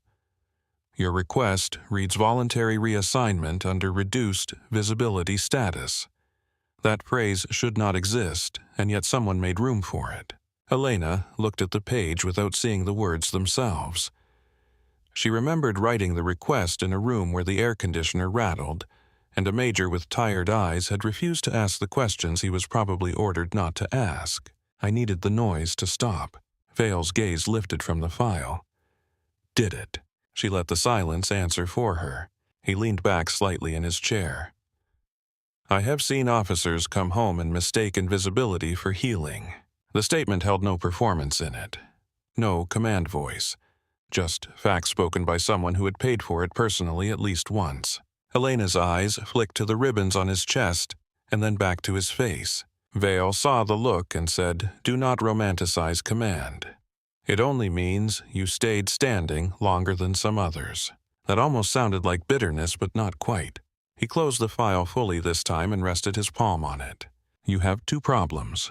Elena stayed quiet. The first is administrative, he said. You entered this hospital under a version of yourself that was real enough to pass but incomplete enough to distort every room you entered. My license is valid. So are your scars. Neither changes the fact that omission is still a form of lying when other people are making clinical decisions around you. The words sank cleanly. Elena had no defense that did not sound smaller than the truth. Vale continued. The second problem is worse. You are still trying to decide whether your usefulness belongs to the present or to places you survived and did not entirely leave. For the first time since the meeting began, Elena felt something close to anger rise with real force. Not loud anger. The quieter kind that carried injury under it. I know exactly where I am useful. Then why are you hiding from the shape of it? She looked at him, and for one dangerous second the answer almost came out in full. Because every time people recognized the name, the room changed. Because admiration could feel like pressure. Because stories got built out of blood faster than bodies healed from it. Because being the person who had done impossible things in impossible places often meant no one allowed you to be ordinary again. Instead, she said I wanted to be a surgeon without the file entering the room before I did. Vale nodded once, as though that too was an answer he had expected. And how long did you think that would last? Elena did not reply. He stood. The chair legs made no sound on the floor, yet the room changed again around the movement. He was done with the private part of the conversation. That much was obvious. You are not the only one who gets to choose what your presence means inside a military hospital, he said. He tucked the file under one arm. Come with me. Elena followed him into the corridor. Mercer stood outside with 2 department heads and 1 nurse pretending they had not all drifted within hearing distance. The moment Vale emerged, all conversation died. Vale looked directly at Mercer. Walk. Mercer did not ask where. They moved down the corridor as a unit. Vale in front. Mercer half a pace to his right. Elena behind them, acutely aware of every set of eyes lifting as they passed. Staff recognized rank before they recognized faces. By the time they reached the surgical wing, half the floor had felt the disturbance without knowing its source. The smell of chlorhexidine grew stronger near the operating corridor. Doors opened and closed on timed hinges. Surgical techs moved in and out carrying wrapped instrument trays. Somewhere beyond the scrub sink suction hummed steadily in an active room. Mercer stopped near the OR board. "Colonel, I have a case in progress." "So do I," Vale said. A circulating nurse passing by slowed just enough to glance over. Reeves had appeared near the desk without Elena seeing her arrive, marker still in hand from the trauma board, watching with a face that revealed nothing and missed nothing. Vale turned toward Mercer. "You made her pour coffee." The sentence landed in the operating corridor like a dropped instrument. The nurse froze. Reeves's hand went still around the marker. A resident at the desk looked down at his chart with such concentration it became its own kind of confession.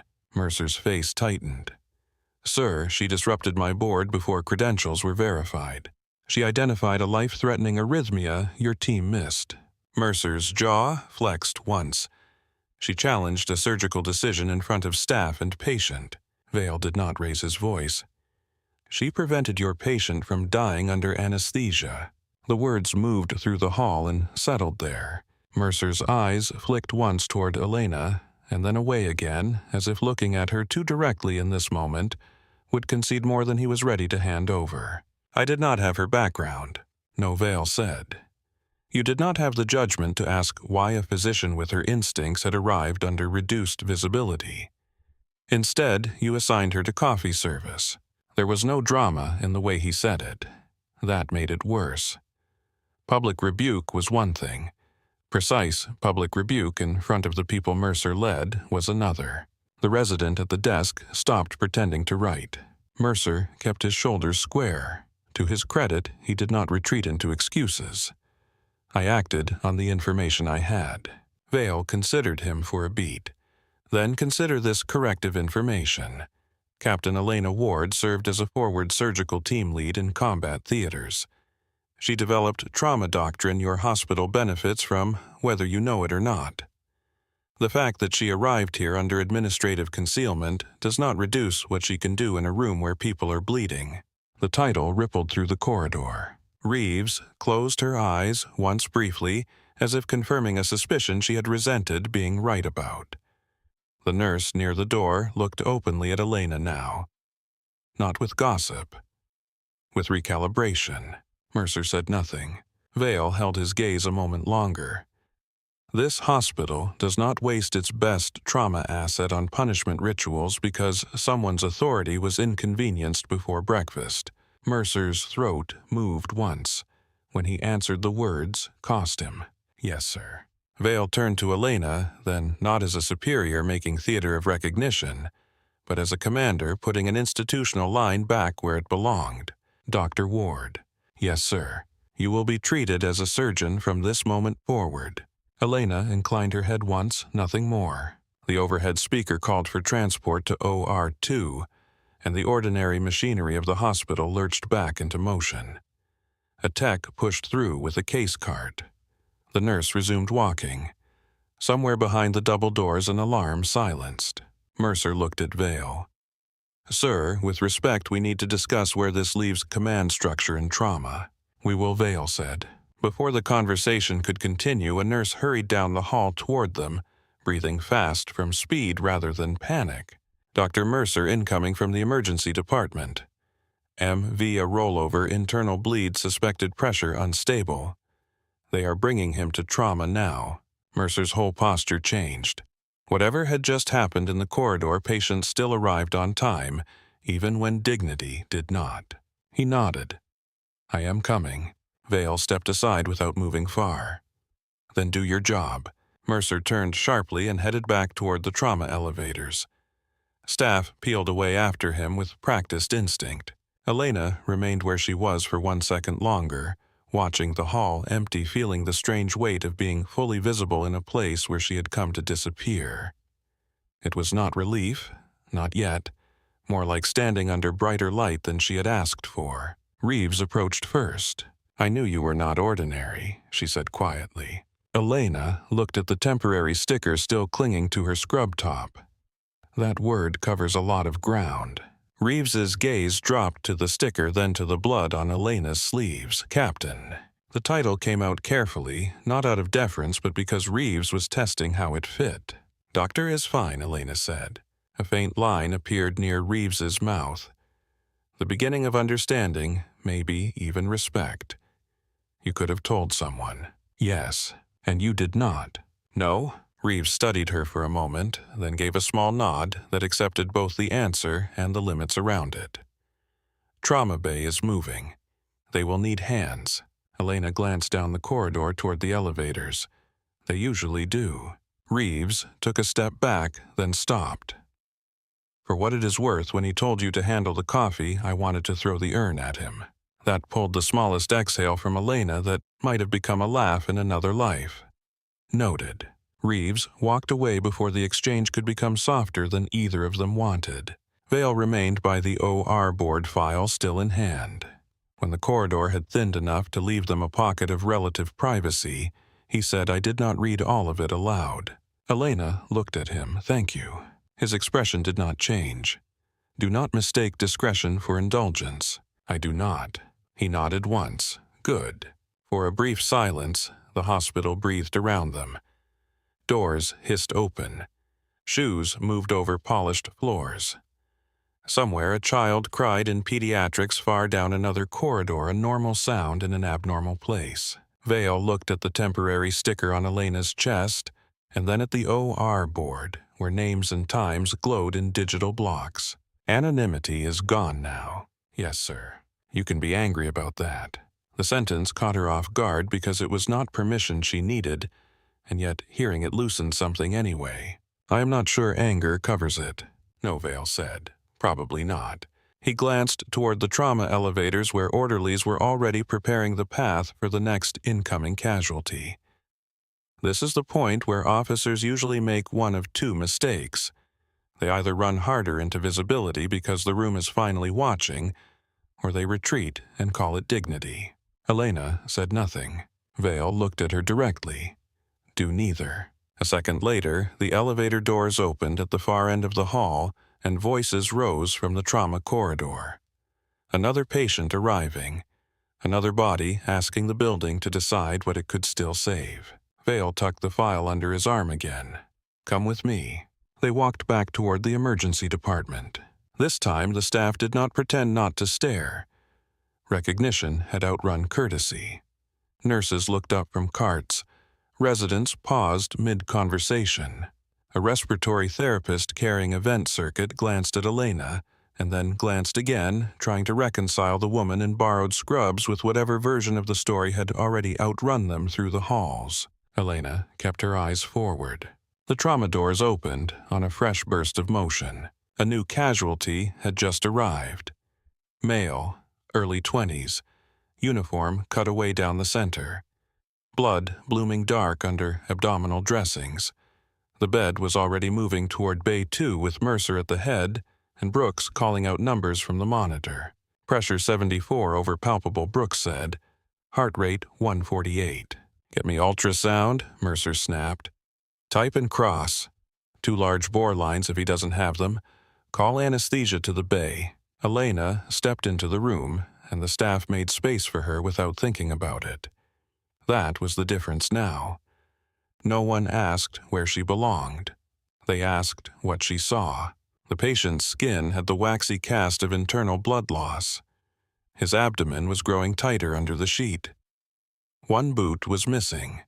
There was dirt in his hairline, and a strip of broken reflective belt still caught under one shoulder. Mercer looked up at Elena only once.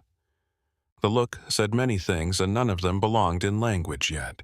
Free fluid, the ultrasound tech said a second later, voice taut. Plenty of it. Mercer's jaw set. He goes upstairs now. Elena watched the pressure fall again on the monitor. He will not make the trip. Several heads turned toward her at once. Mercer's face did not harden the way it had in pre-op. It darkened with calculation. This is not a trauma laparotomy bay. It is if he dies in the elevator. The patient made a wet choking sound and tried weakly to turn his head. One of the nurses steadied him. The numbers dipped again. Not much. Enough. Brooks looked from Mercer to Elena and back again. The room held itself on that line between order and surrender. Mercer put one hand on the stretcher rail. Elena saw him understand it in real time. The same arithmetic she had watched on battlefields and in emergency rooms. Distance to OR. Time to bleed out. Number of good choices left. Not enough. Vale stood just outside the bay entrance saying nothing. He did not need to. Mercer looked at the patient once more, then at Elena. Get the laparotomy tray. The room moved. No hesitation now. Nurses ran. Anesthesia stepped in. The bay changed shape around urgency without anyone stopping to debate whether the walls were appropriate enough for the kind of blood that was about to enter them. Elena scrubbed at the side sink while water beat over her hands. In the reflection above the basin, she could see Brooks opening packs, Mercer gloving up beside the bed, Reeves hanging blood, and Vale standing beyond the threshold of the bay with her file tucked under one arm, like history had decided to wait until the patient stopped dying. When Elena stepped back to the table, no one in the room looked surprised to see her there. Not anymore. Mercer moved to the opposite side of the stretcher as Elena stepped into place. For one suspended second, the bay looked almost orderly. Drapes opened. Instruments laid out. Blood tubing primed. Anesthesiology at the head of the bed voice, calm over a body that no longer had enough blood to support calm.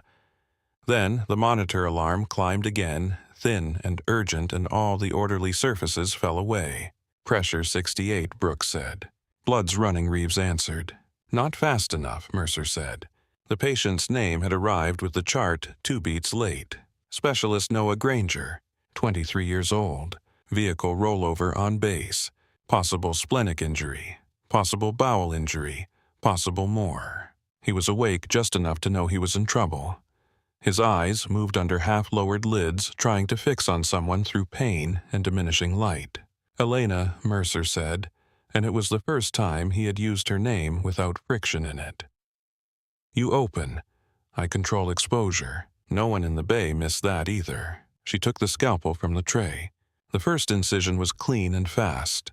Skin, parted blood, weld suction moved in before the pool could deepen. Mercer's hands were there a heartbeat later, retracting, making room.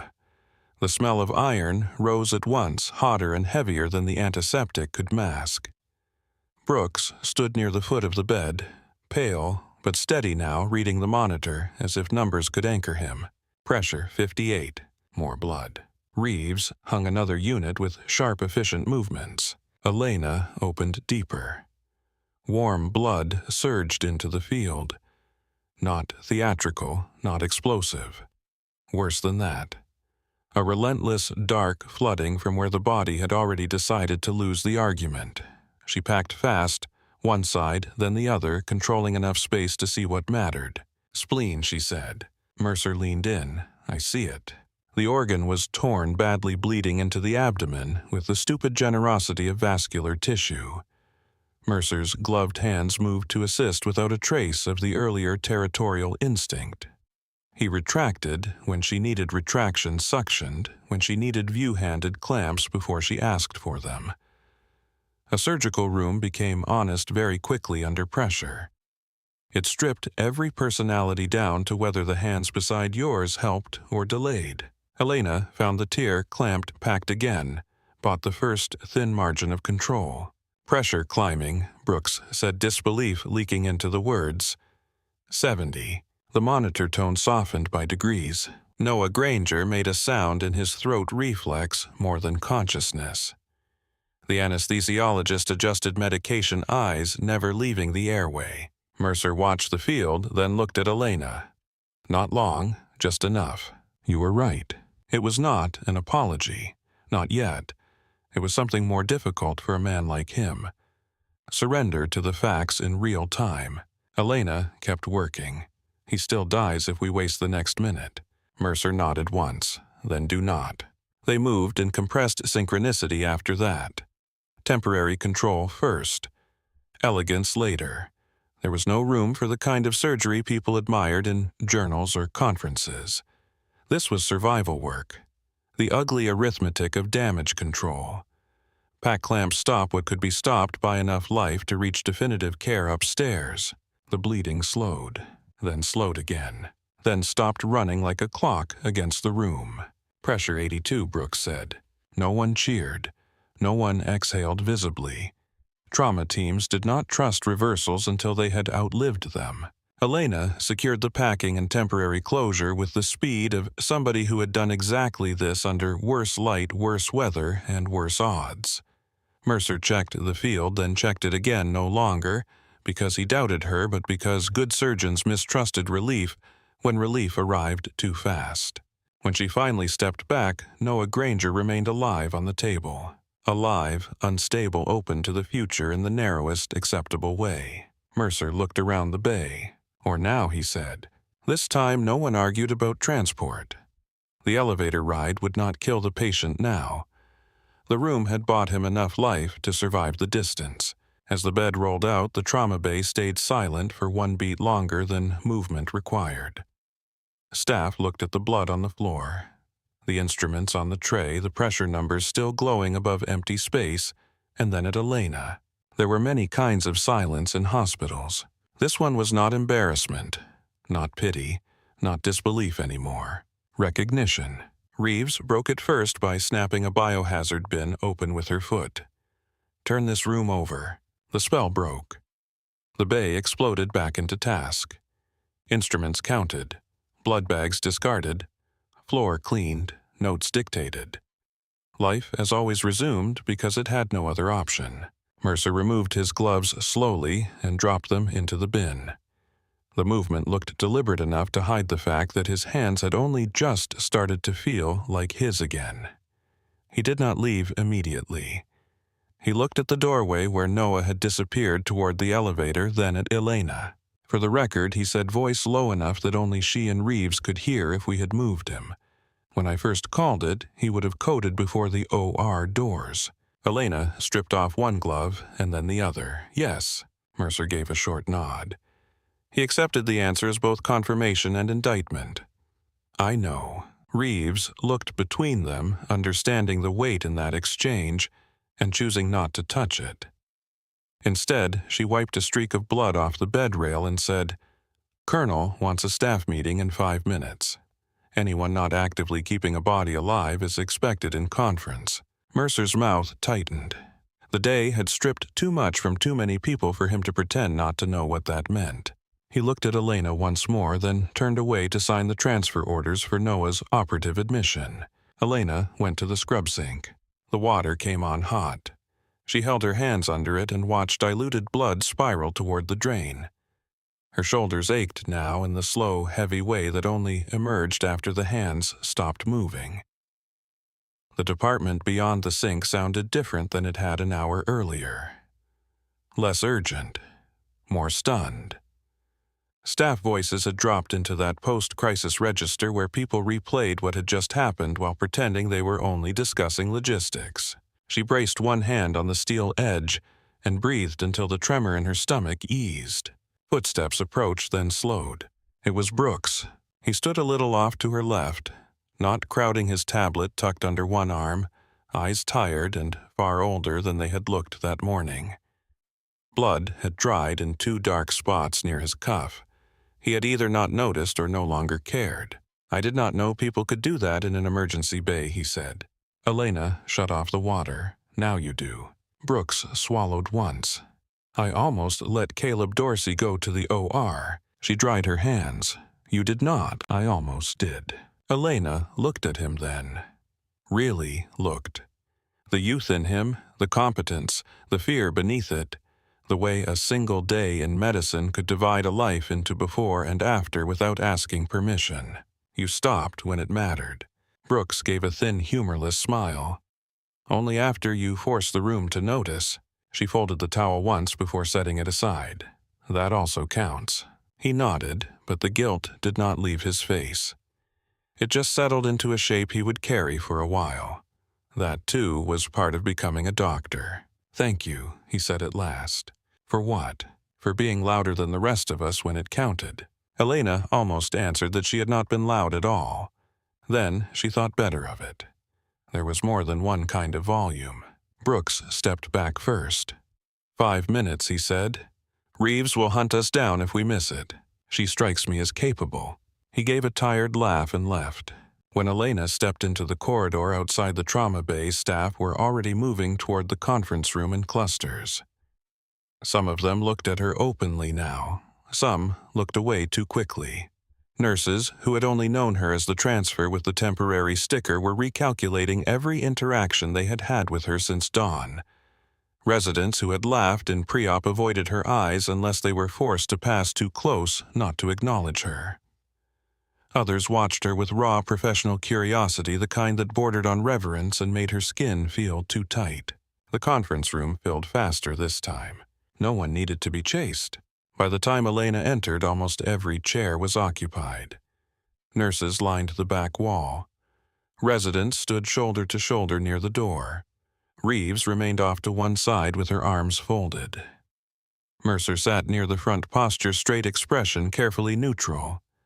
Vivian Hale stood near the far end of the wall, hands in her pockets, gaze steady. Colonel Marcus Vale waited until the room settled. He did not call it to order. He simply stood, and the room understood. "I will be brief," he said. "You have patients to return to." He held Elena's file in one hand. No theatrics, no performance. Just paper carrying more weight than it should have. This morning, he said this hospital received a transfer physician under limited administrative visibility. Some of you met her as Dr. Elena Ward. Some of you met her as the new transfer. At least one of you met her as a woman assigned to coffee service. A current moved through the room. Small, but real. Faces shifted. A resident near the back went red so quickly it was almost impressive. Vale's gaze traveled once across the room and silenced everything before it formed. "Here is the correction." He turned slightly toward Elena.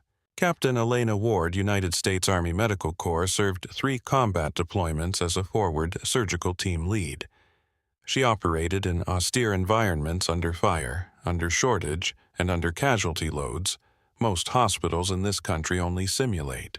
The room had gone so quiet that the air vent above them could be heard turning over. Vale continued. Her work in battlefield hemorrhage control informed what is now studied as the Ward Protocol.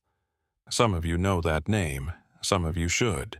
Mercer's expression did not change, but Elena saw the muscle move once in his jaw. Vale looked back to the room as a whole. Today, before her record entered the room, Dr. Ward prevented a surgical death in pre-op by identifying an arrhythmia others missed.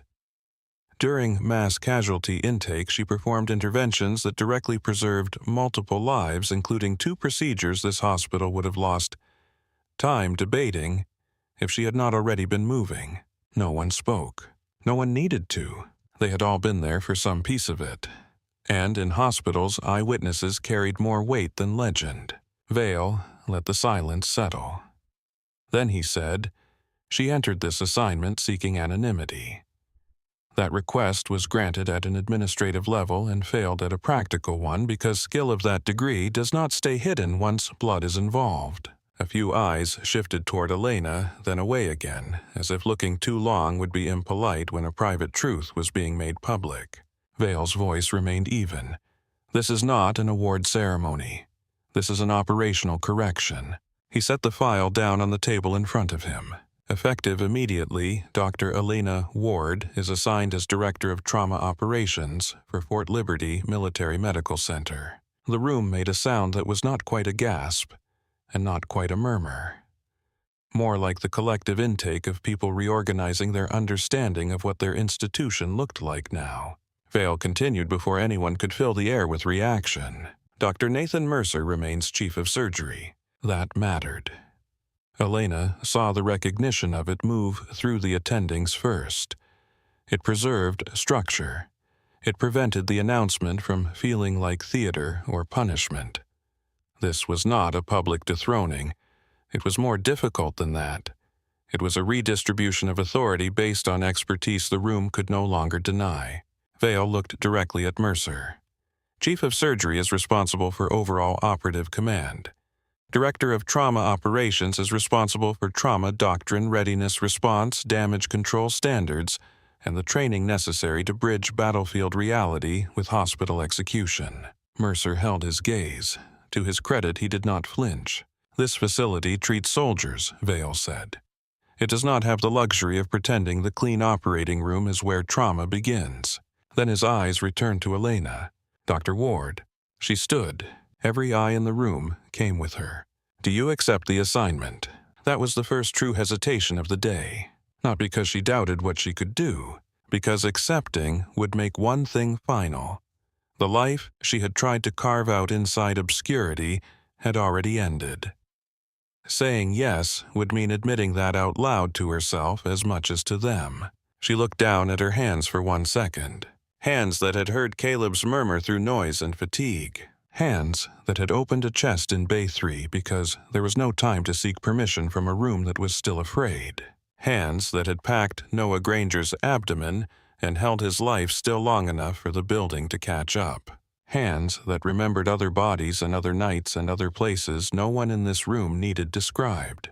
When she looked up again, her voice was steady. Yes, sir. The room stayed silent for 1 breath longer. Then, somewhere along the back wall, a nurse started clapping. Just once, at first firm and unembarrassed. Another joined, then another. The sound spread without becoming cheap. No cheering. No celebration out of proportion to the day. Just recognition offered in the language a hospital still had energy for. Brooks clapped from near the door. Reeves did not at first, but her expression changed in a way Elena could not quite name. Then Reeves added her hands to the sound, too slow and deliberate. Hale remained still for a beat and then followed. Mercer was the last one in the front of the room to move. He did not make a performance of it. He simply lifted his hands once, twice, then stopped as if anything more would have crossed into a territory his pride had not yet negotiated. Vale let the sound run its course and then raised one hand. It faded immediately. Good, he said. Now return to your patients. The room loosened all at once. Chairs scraped back. Voices returned in careful low currents. Nurses filtered toward the door first. Residents followed more slowly, some glancing at Elena with open admiration, others with the wary expression of people trying to picture what kind of mistakes would now be visible to her. An anesthesiologist crossed the room, nodded once to Elena, and kept moving. Pike paused near the doorway, looked as though he wanted to say something, thought better of it, and left. Brooks approached first. He stopped a respectful distance away, suddenly unsure whether to use her first name, her title, or something else the moment deserved. Dr. Ward, he said finally. I am glad you were here today. Elena nodded. So am I. The relief on his face was almost immediate, as if having found the correct form of address mattered less than having survived the interaction without embarrassing himself. He left before he could say more. Hale came next unhurried. You look like somebody who would rather reopen a chest than stand through applause. That sounds exaggerated. Only slightly. There was no mockery in her voice, only quiet perception. Hale glanced toward the hallway where the last of the staff were disappearing back to work. I meant what I said before. Elena looked at her. You do not have to carry all of it alone. The sentence hung there without demand attached to it. No push, no pity. Just the clean offering of someone who understood that some injuries were easier to respect than to speak about. Elena did not answer immediately. She was not good with the soft parts of conversations, especially when they arrived after blood and command and public recognition. But she met Hale's eyes and gave the smallest nod. That seemed to be enough. Hale touched 2 fingers lightly against the back of an empty chair, then turned and left the room. Reeves waited until nearly everyone else had gone before crossing over. Up close, the charge nurse looked exactly as she had that morning. Same pinned hair, same sharp eyes, same posture that suggested the world had to earn every inch around her. But there was less guard in her expression now, or perhaps simply a different kind of guard. "I gave you the worst spare scrubs in the building," she said. Elena glanced down at the dried blood still darkening the fabric. They held up. Reeves's mouth moved at one corner. Barely. Silence sat between them for a second. Then Reeves shook her head lightly. "You should have seen Mercer's face in pre-op when that EKG printed. I was there." "Yes," Reeves said. "Lucky me." It was the closest thing to warmth Elena had heard from her all day. Reeves's gaze dropped to the temporary sticker on Elena's chest, its edge beginning to curl from sweat and friction. Without asking, she reached out, peeled it off cleanly, and folded it once in half. "No more temp staff," she said. Then she slid the folded sticker into Elena's hand and left. When the room had finally emptied, only Vale remained near the head of the table, file closed, one hand resting on the polished wood beside it. Elena walked toward him. "You removed the choice," she said quietly. Vale met her gaze. "Yes." The honesty of it left no room for argument that would not become something childish. "You could have handled it privately." "No," he said. "Not after this morning. Not after trauma." By now, half the hospital had already seen enough to invent its own version. "I prefer the truth when possible." Elena looked toward the open door where voices moved up and down the hall. "Truth is rarely clean. Neither is trauma," Vale said. She let that sit. He studied her for a moment. Then his tone shifted, not softer exactly, but more personal than command usually allowed. "You are angry with me." "Yes, sir." "Good." That answer startled a dry breath out of her that might have become a laugh if she had let it. Vale continued. "Anger means you still know what was taken. That is preferable to numbness." Elena looked down at the folded, temporary sticker in her hand. Cheap paper. Cheap adhesive. A thing meant to identify without recognizing. It had survived blood humiliation and a mass casualty event before ending in her palm like evidence from another life. "I did not come here to be a story," she said. Vale's eyes held hers. "No. You came here because you wanted the work without the weight." She did not deny it. He picked up the file. "You do not need to become a symbol just because other people insist on making one. That sounds optimistic. It is not optimism." He tucked the file under one arm. "It is instruction." He moved toward the door, then paused. "One more thing." Elena waited. "If you stop sleeping again, if the noise gets louder when the building gets quiet, if the things you have survived start masquerading as discipline and professionalism, you will seek help before it turns into damage." His gaze sharpened. "That is not a suggestion." The order landed differently than the others had. Less as command. More as recognition with teeth. "Yes, sir," Elena said, because there was no better language for receiving concern when concern was the thing you least knew how to hold. Vale nodded once. "Good." Then he left her alone in the conference room with the empty chairs and the aftermath of being seen. The remainder of the shift blurred in the peculiar way long hospital days did after some interior line had already been crossed. There were consults to sign handoffs to hear one post-operative bleeding concern that turned out to be less than feared, and a brief update from the OR that Noah Granger had made it through definitive surgery with a functioning pulse and a narrowing chance of dying before morning. Caleb Dorsey was stable in monitored care, angry at his own heart, and deeply grateful to be alive enough to complain about it. The thoracotomy patient from Bay 3 remained critical, but had survived transport, survived the OR, and for the moment remained on the ventilator instead of under a sheet. People addressed Elena differently now. Some overcorrected. Captain, ma'am, Dr. Ward, with too much emphasis on the title as if language itself might repair the morning. Others tried to act as though nothing had changed but uncertainty hung in their posture when they passed her in the hall. Mercer kept things professional and exact. No apology, no softness. But when he asked for her assessment on a post-trauma consult late in the evening, he asked for it directly and waited for the answer like it belonged there. That was enough for the day. By the time midnight took hold of the hospital, the pace had slowed to something almost human. Night staff had settled in. Lights dimmed in the less acute corridors. Environmental services had erased the last visible traces of blood from the trauma bays. The smell of coffee in the lounge had gone stale and tired rather than burnt and aggressive. Elena found herself drawn there without deciding to go. The staff lounge was empty. One humming vending machine. One fridge with magnets from departments nobody took seriously. One couch that had outlived several administrators and perhaps one war. The coffee machine sat silent on the counter metal surface, reflecting the ceiling lights in warped, dull shapes. She stood in the doorway for a moment, remembering Mercer's voice that morning, assigning her to it like punishment, like misclassification could be made useful if pointed at a hot plate. Then she crossed the room and sat. The cushions gave under her in a way her body immediately distrusted. Too soft, too still. She leaned her head back anyway.